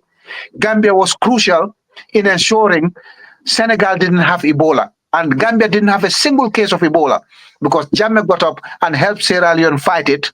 He got up and helped Guinea fight it. And when Ivory Coast had that civil war not long ago, Bagbo and others, Jammeh didn't only evacuate Gambian citizens via chartered flights, he evacuated all neighboring countries' citizens to the Gambia and provided transport for them to travel to their respective countries on land. He did the same in Libya. When NATO said, oh, we're going to Libya to provide a no-fly zone, it turned out they just wanted to overthrow Gaddafi, assassinate him, and change regime in Libya. Jammeh evacuated Gambian citizens and took other citizens from other countries to the Gambia and provided transport for them to go to their respective countries. When you have a leader like that, you cannot turn around and say to people, oh, he's a dictator, just because you just want to put that tag on him. The dictatorship tag came from the fact that he didn't want our resources to be plundered. He didn't want our culture to be infiltrated by ideologies that the people didn't want. So he stood his ground and said, our culture is not going to be overturned by some satanic forces out there. Our resources are not going to be plundered. If you're not going to pay us the right price for our resources, leave them untouched. And that's how we left it until he left. All right. So Mulamin Kohli says, my dear brother, you have perfectly spoken. This is the reality. Thank you so much. Keep it up. Connor, keep silent. Jammeh has all rights to contest. And, and under the constitution of the Gambia, Jammeh is still not bad. So the commissions that are set will not bar him. Jammeh, to be barred for office in the Gambia, you have to have a custodial sentence for 6 months or longer, Jammeh is not convicted. Jammeh is not even on the trial. The commissions that have been set against him are illegal. And according to the Supreme Court of the Gambia, which ruled on the 27th of January 2021, any Gambian can sit overseas and lead a political party or be an executive member of a political party. And in our constitution, the residency rule states that if you're a Gambian citizen and you're temporarily out, you can still contest. But if you permanently resident in another country, you can't contest if you're permanently resident for more than 5 years. Jammeh is on a temporary self-exile. But the Supreme Court went ahead and ruled now that that residency is not even effective anymore. As long as you're a Gambian citizen, you can be outside and lead a party. You can be an executive member of a party, and he's qualified to run for office. But this chap is commenting and suggesting Jammeh should allow somebody else to run. It's his opinion. It doesn't mean he's wrong. But Jammeh is within his 100% right to contest again in 2026 if he wants. Yeah. Lamin Jaju says, Tamba, we need Jammeh back. Yeah. And Fatumata Ibrahim so says, we need Jammeh back. Yeah. Konotri says, my brother, Senegal is still a satellite state for France. The new leadership in Senegal needs to completely disengage with France. Senegal, Gambia, Nigeria, and Ivory Coast are all a satellite state. Yeah. So, yeah, Senegal is doing it. It's not going to be like, because the last thing you want is to create a shock in your economy. They have started, and they've ordered the French military, which was the French arm that they used to overthrow or assassinate presidents who didn't bow down to them. So they've ordered the military to leave. In fact, that military was one of the ones that equipped Macky Sall to be able to perpetrate the crimes he perpetrated in his last days. Because we saw French forces operating military equipment in Senegal when Macky Sall was busy jailing Ousmane Sonko and Bassirou Diomaye Faye and others. So Senegal has started ordering the French army to leave. Senegal has started renegotiating the oil and gas deals. Senegal has started taking back their sovereignty. So you don't want to do it too quick sometimes, because if you do it, then you leave yourself short and you create a shock in the economy and a shortage of commodities and services. So you don't want to rush it. You want to take it gradually. They've got 5 years to be able to implement some of these things and look at alternative sources of trade or create internal capacity to be able to run some of these services. Thank you. All right. Mori Valley says, Mr. Lamin, how can you prevent Jammeh from being picked up by the International Criminal Court in The Hague? But I don't think he was ever, wanted by the International Criminal Court. No, he has no arrest warrant from the International Criminal Court. There is not wanted by them at all. In fact, the International Criminal Court said the allegations they've leveled against Jammeh are not of the threshold of war crimes or crimes against humanity. So if Gambia has a problem with President Jammeh, they need to try President Jammeh on Gambian laws. But currently, there's no legal framework in the Gambia to be able to try President Jammeh. So even if they want to arrest him when he comes, they will have nothing to charge him with. But if they try that, their problem is they have got about 77% of Gambian people to deal with, because Gambian people are not going to lie down and watch who they now term as one of their best presidents to be violated by the government of Adama Barrow. By all means, nobody is above the law.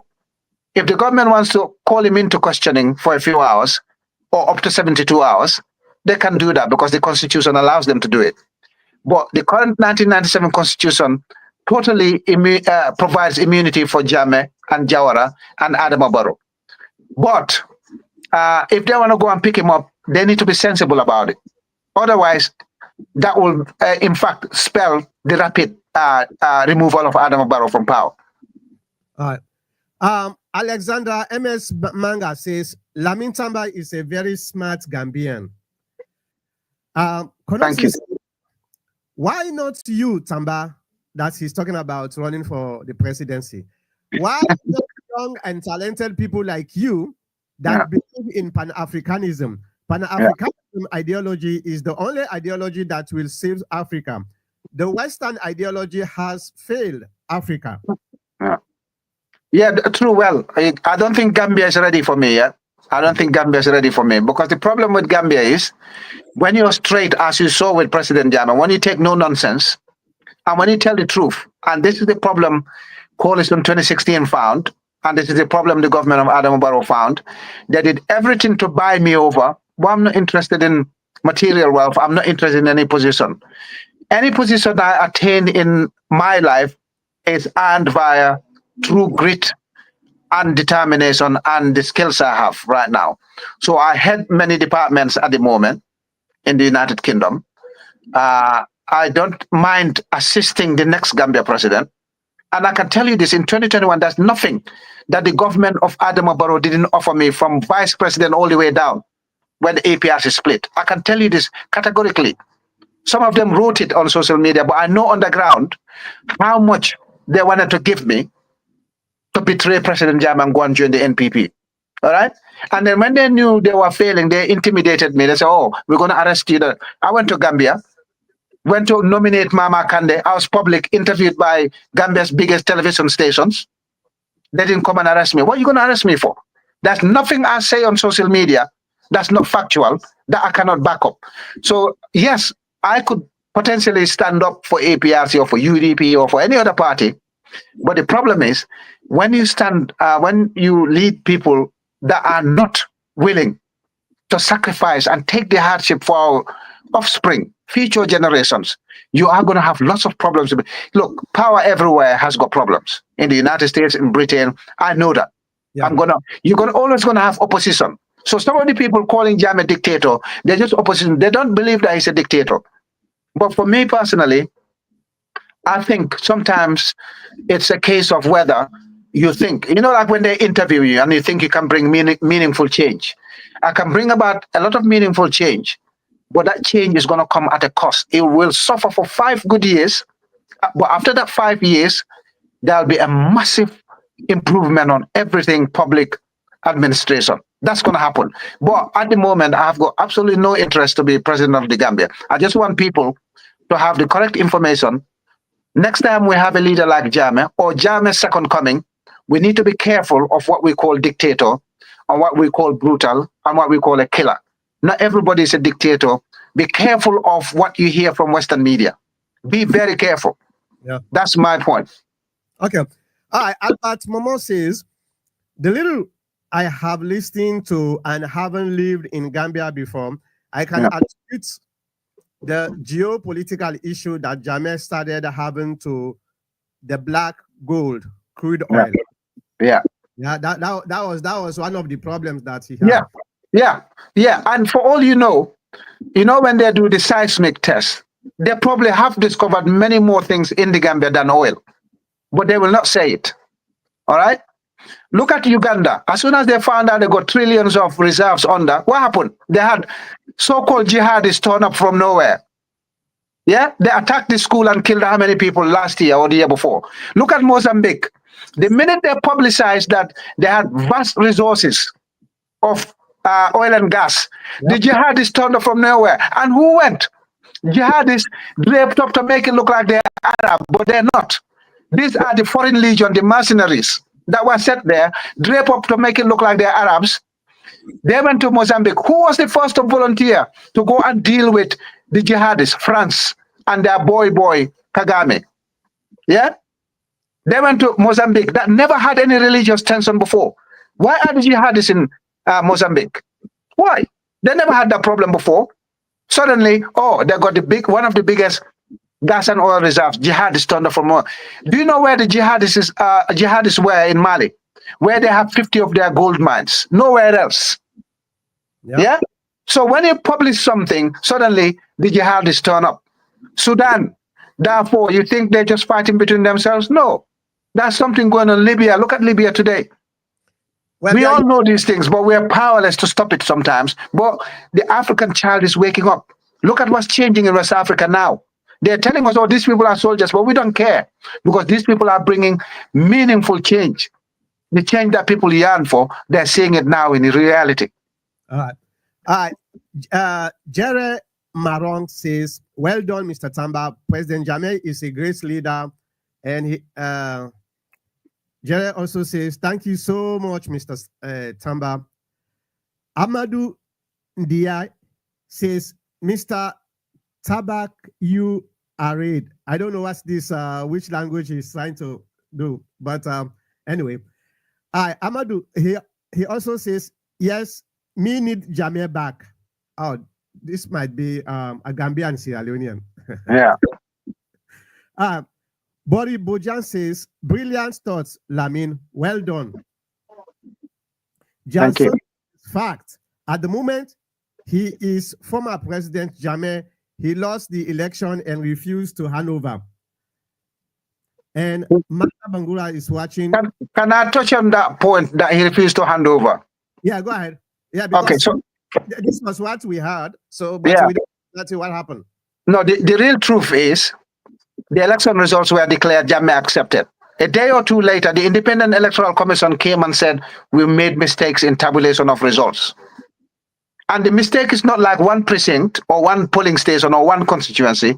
The mistakes were widespread. And the swing went from the coalition 2016 lost about 70 something or 60 something thousand votes in the swing from them to Jammeh, and then from some to GDC and GDC to the coalition. So it was a total mess. Jammeh said, okay, now that you've admitted to election irregularities and the swing is massive, it's not like minor. This is a major error by the Independent Electoral Commission. He didn't say, okay, he did say, I'm going to annul the results. But he went ahead and said, I'm going to petition the Supreme Court as required by our Constitution. And he went to the Supreme Court and submitted his petition. Forget about what he said before or anything that happened. The election results were manipulated by the Independent Electoral Commission. So therefore, he followed the due process. You have to petition the Supreme Court within 9 days of the declaration of the result. He did that. And judges were supposed to come from Nigeria, Pakistan, Sierra Leone as customary, because most of our judiciary in West Africa is made up of Commonwealth judges, right? Mm. Gambia was not unique. So if you think you won the election clearly, why did they frustrate? You saw what they did. The dark forces sent threats to judges just before they traveled from Nigeria and Sierra Leone and Ghana and Pakistan to the Gambia, threatening them never to travel to the Gambia to go and hear the election petition. Why? Why didn't they want election petition to be heard if you thought the election was won clean, free and fair? So now, Jammeh said, the Supreme Court, so the judges said, okay, they'll travel. So they set a date for the hearing and they threatened the judges so that judges didn't travel. And no judges in the Gambia were available to make a panel of 5 judges to sit and hear this petition, election petition. They did everything to ensure the rule of law was frustrated. They put obstacles, roadblocks all the way. So therefore, today, nobody can claim that 2016 election was free and fair. And I can tell you what, Jammeh wasn't afraid of ECOMOG. ECOMOG never won any war before. They made the situation worse in many places. All right? We saw Liberia. We saw Sierra Leone. Together with others, peace was eventually restored in this country. But ECOMOG alone have never won a war. All right? So therefore, if they came to Gambia, the MFDC separatist rebels in Senegal, who've always beaten Senegalese army down to the ground, they could have kicked off as well during that period. It would have been an almighty mess. So Jammeh said, I'm not going to go anywhere. Who are you people to tell me to leave? I followed the due process of appealing to the Supreme Court. Let the Supreme Court hear it. If they come up and decide that I lost the election clean, I'll be gone. If not, we'll do a fresh election or whatever the Supreme Court rules. They said no. So Jammeh sat down and thought, okay, I've done so much for Gambia for 22 years. I'm not going to give ECOMOG, which is fronting the foreign interest, because they're going to use ECOMOG, but the real people pushing are the people eating from our sea today, free of charge almost. All right? The people who are drilling our oil quietly, possibly, because we don't know whether the Senegalese rig next to our border is taking oil from the Gambian underground source. All right? Where did our oil go? It dried up. So those same people are the people, as soon as Jammeh left, we saw Boris Johnson in Gambia. We saw Prince Charles at the time, he wasn't king in the Gambia. We saw Tony Blair in the Gambia. They all came looking for those mineral resources that Gambia said it had. Yeah. All right? So now, Jammeh left. He said, I'm not going to give them the opportunity to pull my country down to rubble. I'm going to leave peacefully.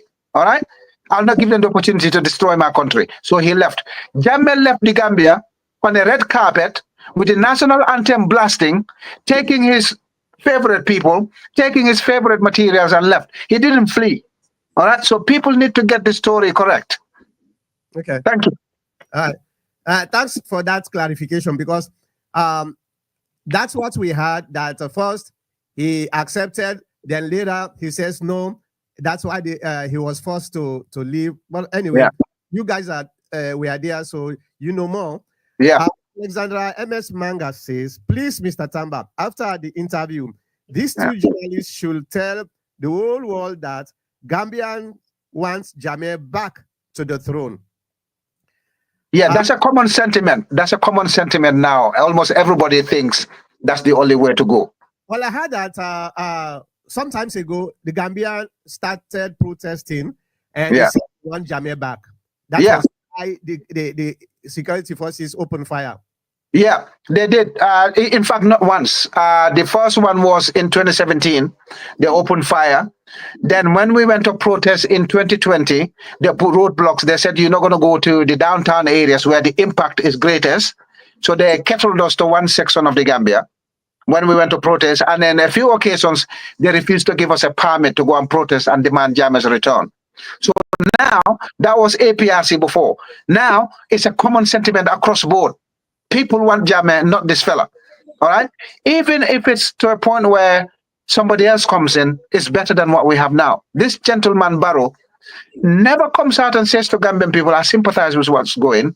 This is what we're doing to alleviate the suffering of Gambian people. He never does that. Peter Dada says, has the level of HIV infection increased in Gambia since the demise of YahyaJammeh? Well, I don't know whether it's increased, but I saw publications a few months ago that Banjul, our capital, has the highest rate. But I can tell you, because it's asking this question potentially related to Jammeh's find in terms of cure for HIV. Now, one lady came last year when they started the TRC, the year before actually, and said, oh, Jammeh's HIV medication killed everybody or made their situation worse. The irony is, out of all those patients that went to Jammeh's treatment, most of them are alive and kicking, strong. The lady came out and said, I'll be one of the people who come out and tell the world the truth. She said, when Jammeh came and took me from the hospital, I was on my deathbed. All right? After Jammeh's medication, I got better. I left the hospital. Now I'm farming and making a good livelihood for myself. And I'm not on any Western medication. So that's what she said. Do you know Jammeh's medication worked? Well, the lady came out and had an interview which was widely shared in the Gambia. So if she's alive, if she was on her deathbed, and then after the treatment, she got better to a point where she started doing her own things, farming and having a livelihood of her own, what does that tell you? And she's not on any Western medication. That's what she said. All right? So they wanted to put, and you know, really and truly, Gambia's got lots of herbalists. The reason they want Jammeh for being a herbalist is because Jammeh is a president. And again, his claim to curing HIV is a big threat to big pharma. Yep. They don't want HIV to be treated. They want HIV to be managed so that we can continue taking pills instead of curing it once and for all. So that was a threat to them. Again, one of the reasons why they started attacking his government, violently trying to overthrow him. That's one of the reasons. Yeah, definitely, I agree with that. These pharmaceutical companies, they don't cure diseases. They manage diseases. No, and if you look at it, Dr. Mankota, Ebola always goes to two places: Democratic Republic of Congo and Sierra Leone. What's common between the two countries? Mineral wealth. Diamond and gold. Yeah, mineral wealth. Yep. Yeah. Christopher M. Suarez says, President Jammeh was a great hero. Please support his coming back. Yeah, we support it 100%. I don't think many Gambians would say no to him if he comes now. Like I said earlier, if it's a 2-foot race now between Adam Barrow and Jammeh, Jammeh will leave him standing. He's not going to see anything. Jammeh will leave him standing. He'll defeat Adam Barrow mercilessly. Every Gambian now agrees with that. The question they'll say is, oh, what about Jammeh's human rights record? That's a question they can ask. Freedom of speech, expression. But in terms of improving the lives and livelihoods of Gambians, nobody did it like Jammeh did it in his tenure.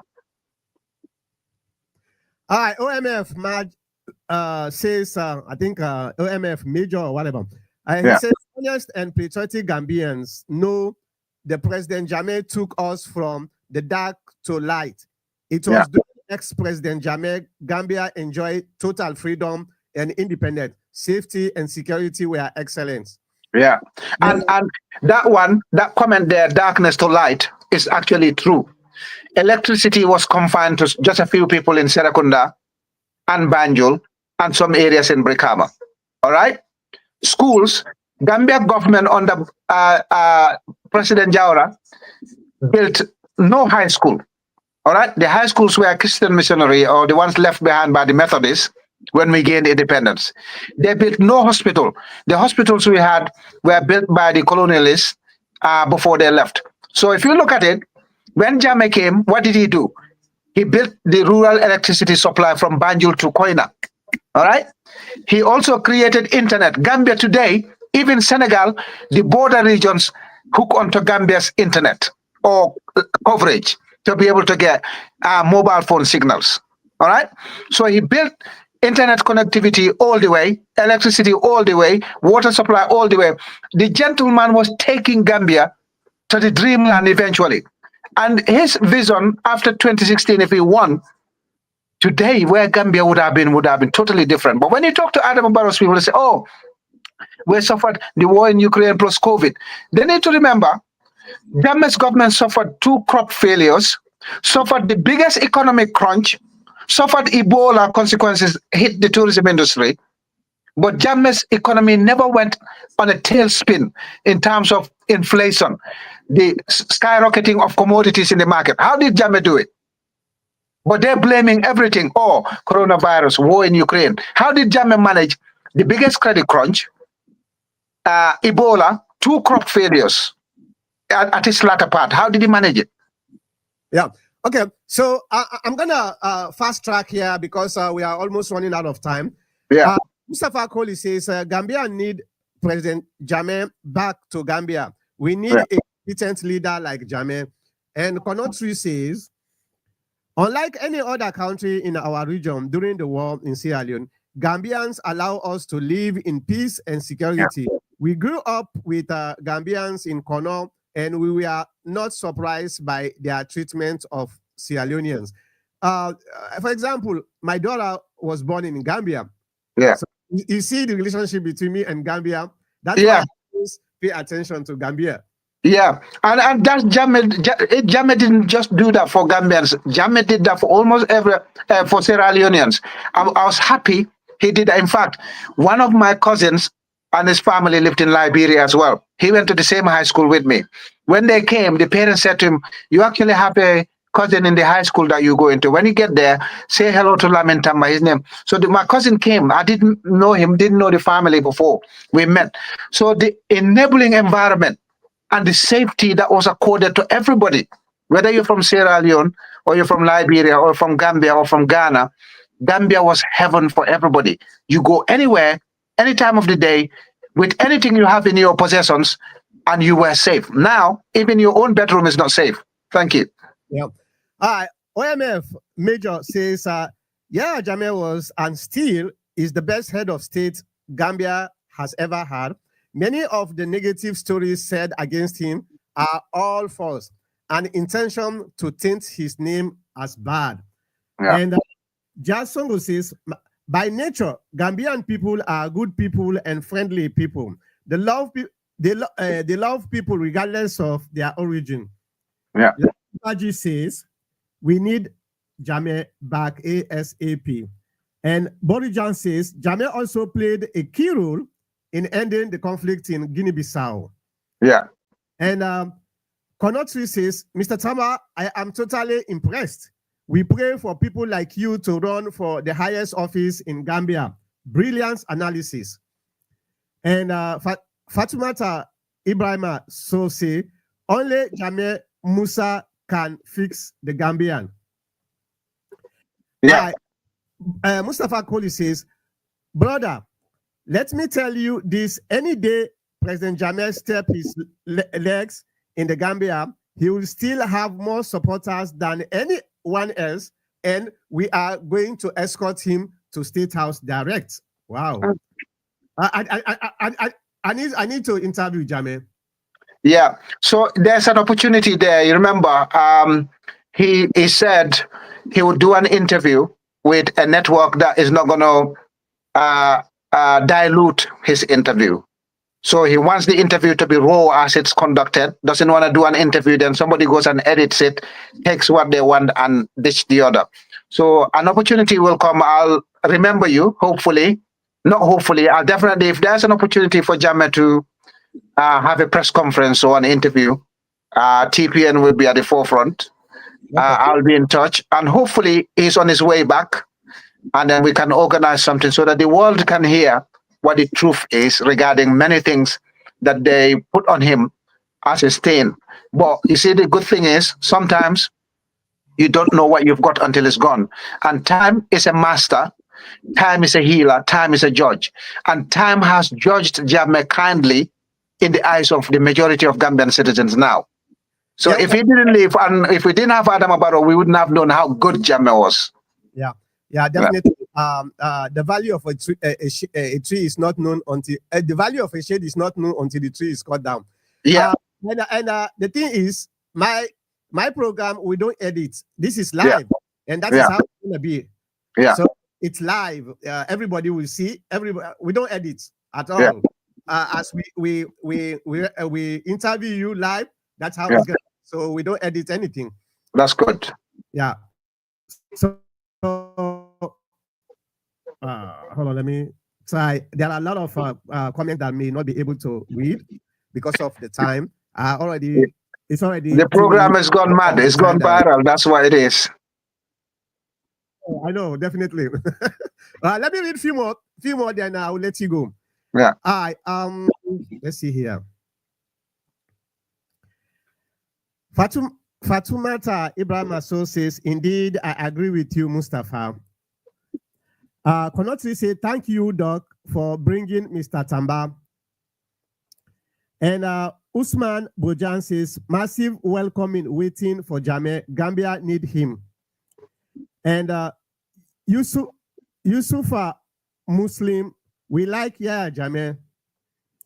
And Jammeh, come back, please. Lamin Bojas, Badji says, Lamin Tamba, you are hitting the nail on the head. Thank you for enlightening the world about the negative vibes melted on Jammeh. Yusufa Muslim says, come back, please. All right. Let me.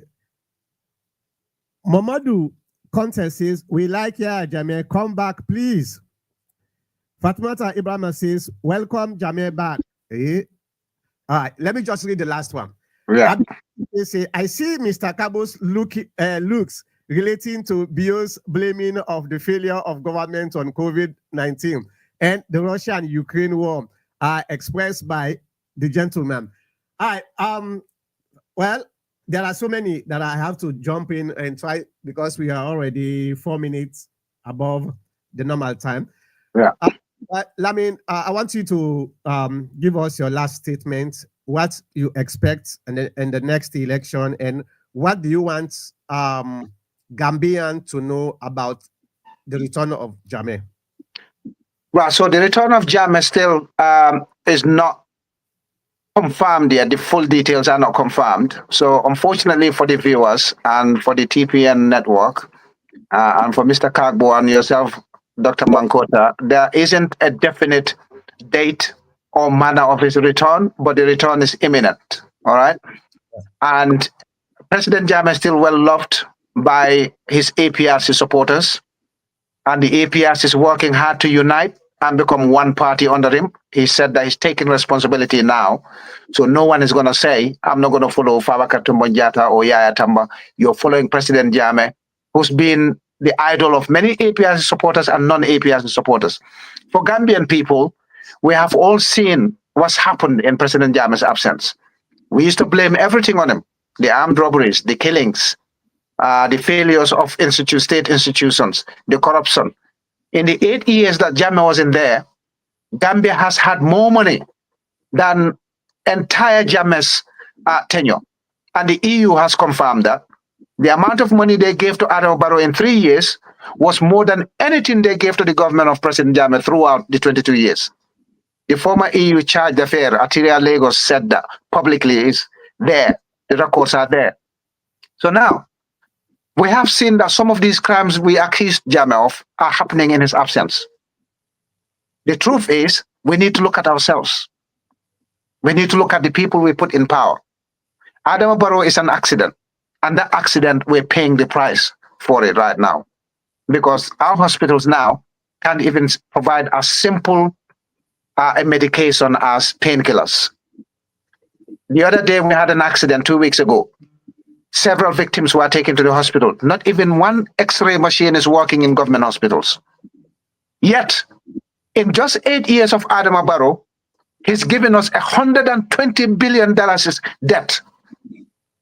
In 52 years of Jammeh and Jawara, we had a debt level of 48, external debt of 48 billion. 52 years. In Adama Barrow's 7 years, we've incurred external debt to the level of 116 billion that he's added to it. All right?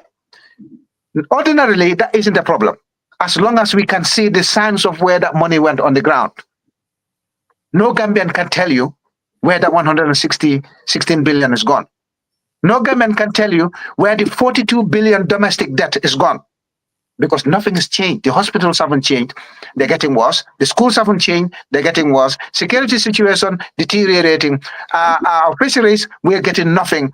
Our cashew trade is gone. Our seaport is gone. Our airport is on the verge of going. Our energy sector is gone. What is left for the Gambia if you can't have your economy? You can't have your security. You can't have your territory. Where's the sovereignty? What we need is go back to President Jammeh. If he says he's not going to run, there are capable individuals who can run our state.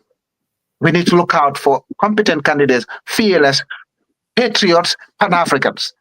That's where we need to return to. Adama Barrow and Macky Sall are the worst examples of what we want in State House. We should never make that mistake again. For TPN Network, thank you very much for the platform. I am hoping people outside who follow your network keenly will get to know the truth. Nothing I've spoken here is concocted or cannot be backed up. Mr. Kagbo, thank you very much for coming on the program. And yourself, Dr. Mankota, I cannot thank you enough. Your network has got a big role to play in our sub-region, and we want to say no to neocolonialism. We're shattering the yoke from one end to the other. The final pieces that are left is Ouattara and Talon and Guinea-Bissau. All right? If we can, and Tinubu, if we can navigate those ones, we can finally have our common currency. We can finally have the ECOWAS Article 3 freedom of movement of people and goods and services. Right now, West Africa is the most difficult place to travel in Africa. Thank you very much, guys. So I just want to take this opportunity also to thank you very much. And I will be calling on you as I am following the event that is unfolding in Gambia. I'll be calling on you for more interviews. And yes, I'm very serious about interviewing Jammeh. I want to know from the horse's mouth, so that a lot of things have been said about him. And he never said much. And an opportunity, since he's coming back, to try to explain his own side of the story. Thank you so much. Thank you very much. Thank you. I appreciate it. All right. Bye. All right. Well, that was Lamin Tamba, spokesman for the APRC. Well, ladies and gentlemen, I think that's the interview for today. Mr. Kabo, let me just give you some time. Let us get 5 minutes, what we call retrospective. What do you learn from this? What do you think? What's your opinion?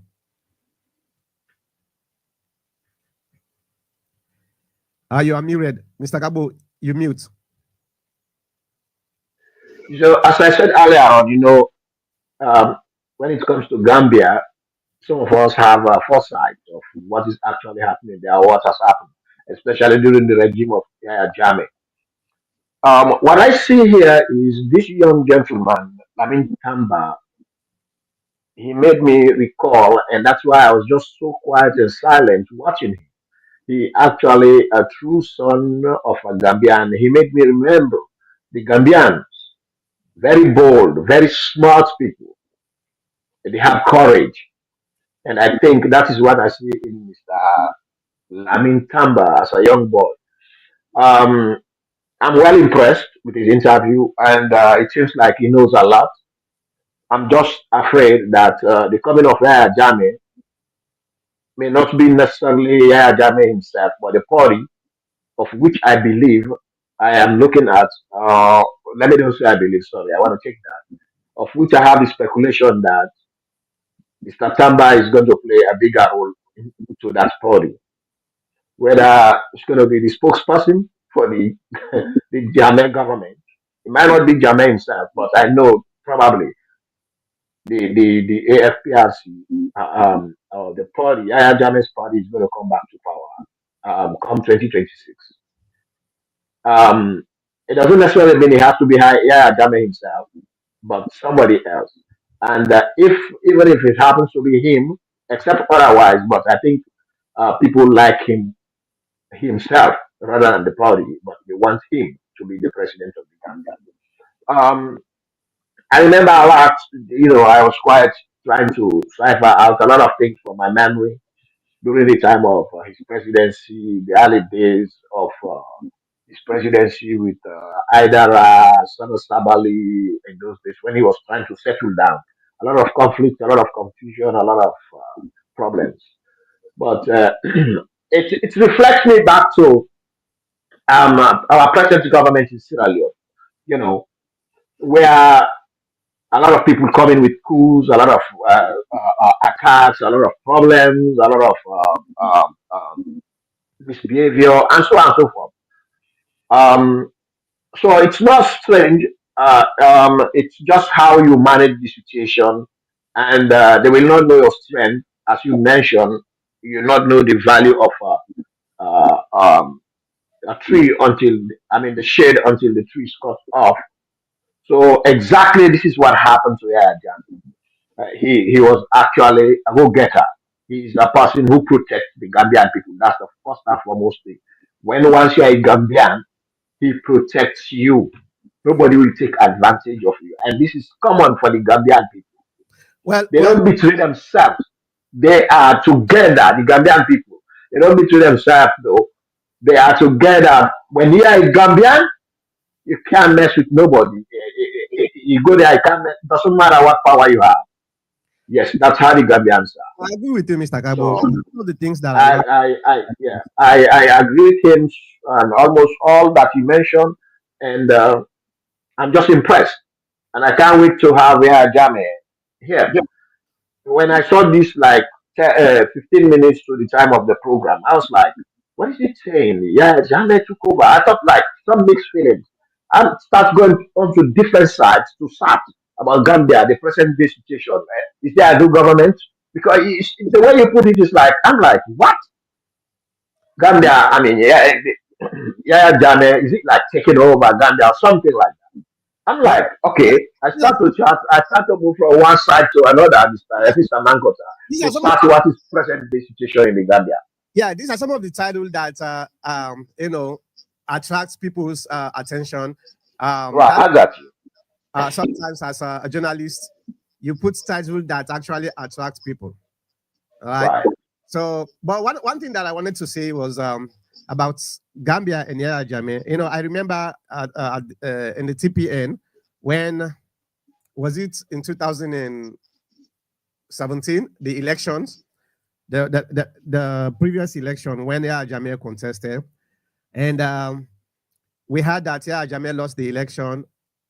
He came out and acknowledged defeat. Then he reverted his decision to concede, and a lot of people, including myself, we are very, very surprised because why do you do that? Why do you accept the concede, then later you reverted? Well, hearing what Lamin Tamba just told us, the thought or the story that we had is a little bit quite different because at the time we thought Jammeh realized that he was losing power, so that's why he tried to revert, without knowing that it was the Electoral Commission that came to him and confessed to this, and he went to court, and the courts were not allowed to sit to look at the case. But in any case, Jammeh was a good leader. I am telling you, and I was telling some of the folks in the TPN forum during that time who didn't know who Jammeh was, because one of the problems with Africans is that when we hear the West telling us that this person is a dictator, this person is not democratic, this person is a bad person, because of the colonial mentality that we have, we automatically accept and look at the person as he was described. And this was exactly what happened to Robert Mugabe, YahyaJammeh, Muammar Gaddafi, and a lot of other African leaders. Well, when you dig deeper and understand the history behind these dictatorship labels, you start to realize that, well, it is not necessarily this person is a dictator to his people. This person does not bow down to the whims and caprices of the West. That's why. Because when you look at the real dictators, those who actually kill their own people like this president that is, I forgot the name, Uganda, Yoweri Museveni. He's been there for 30-something years. This guy has killed tens of thousands of people in Uganda. This guy is ruling with an iron fist. There is no freedom of speech.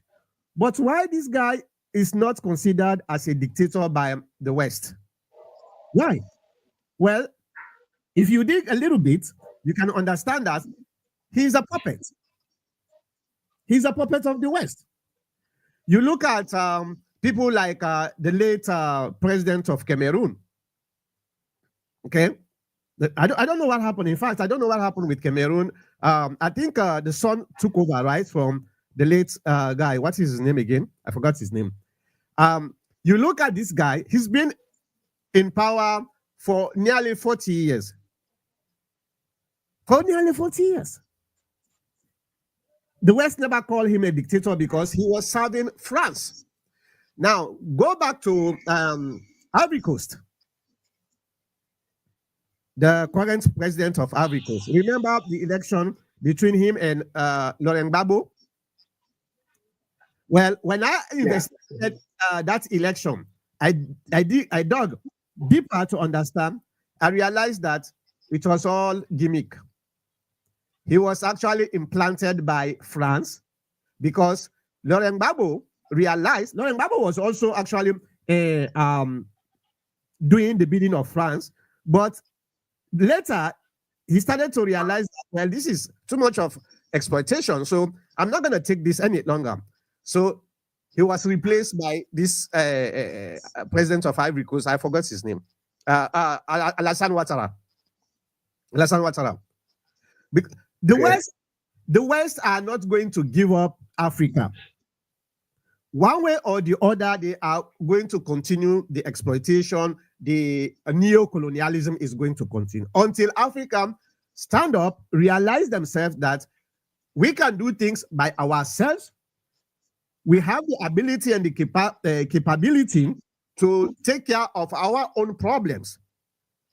The West is continuing to control us. They are going to continue to exploit us. Alassane Ouattara is a puppet of France. Alassane Ouattara is conniving with France to undermine Ibrahim Traoré in Burkina Faso. He's not a dictator because he is a puppet. So we as Africans, we have to start understanding that anytime you hear the word dictator against African leader, don't rush to judgment. Try to understand why the West are calling this guy a dictator. Because at the end of the day, the definition of dictator in the context of the West and the actual definition of dictatorship is quite different. And that is what happened to YahyaJammeh. I told the folks that we are arguing me in the TPN forum that the Gambian will realize that Jammeh is a good leader.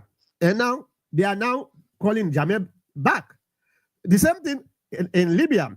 Gaddafi was a bad person because he has done so many mistakes. But when it comes to the Libyan people, they made the worst mistake of their lives. There is no longer a country called Libya. It's a fractured country ruled by so many tribal groups across the country. Libya is no longer a country. And now they are calling Gaddafi's son to come and lead them because of his father. The last election that's supposed to have taken place in Libya, the UN and the West realized that if they move ahead with that election, Gaddafi Gaddafi will win the election. They canceled the election. Since they canceled that election, no election up to this time. And now, every time they say, oh, democracy, this person doesn't want to implement democratic process in his country. Well, look at Libya today. They're supposed to hold election about 3-4 years ago because they realized that the person who is going to win is an enemy, and if he come back to power, he will kick out the West, because the West are actually exploiting Libya's well. Libya used to have reserves. Now they have debt. They are now borrowing. So these are some of the things that Africans need to begin to realize. If we don't realize that, we are always going to be controlled and we are always going to be exploited. Mr. Gabo, it's been a pleasure. Thank you so much. And I will see you back next week. And I also want to thank Mr. Lamin Tamba for coming to the program. And I will be calling on him and maybe other Gambians. I'm connected to Gambia. My daughter was born in Gambia, so Gambia is my second home, and that's why I always make sure I understand what is going on in Gambia. If I have the opportunity to bring Jammeh himself in this program, then I will let you guys know. But I also want to thank everybody that was participating in the comment section. That's the culture, and I think people are still sending comments. Mr. Gabo? Yes. See you back. Thank you.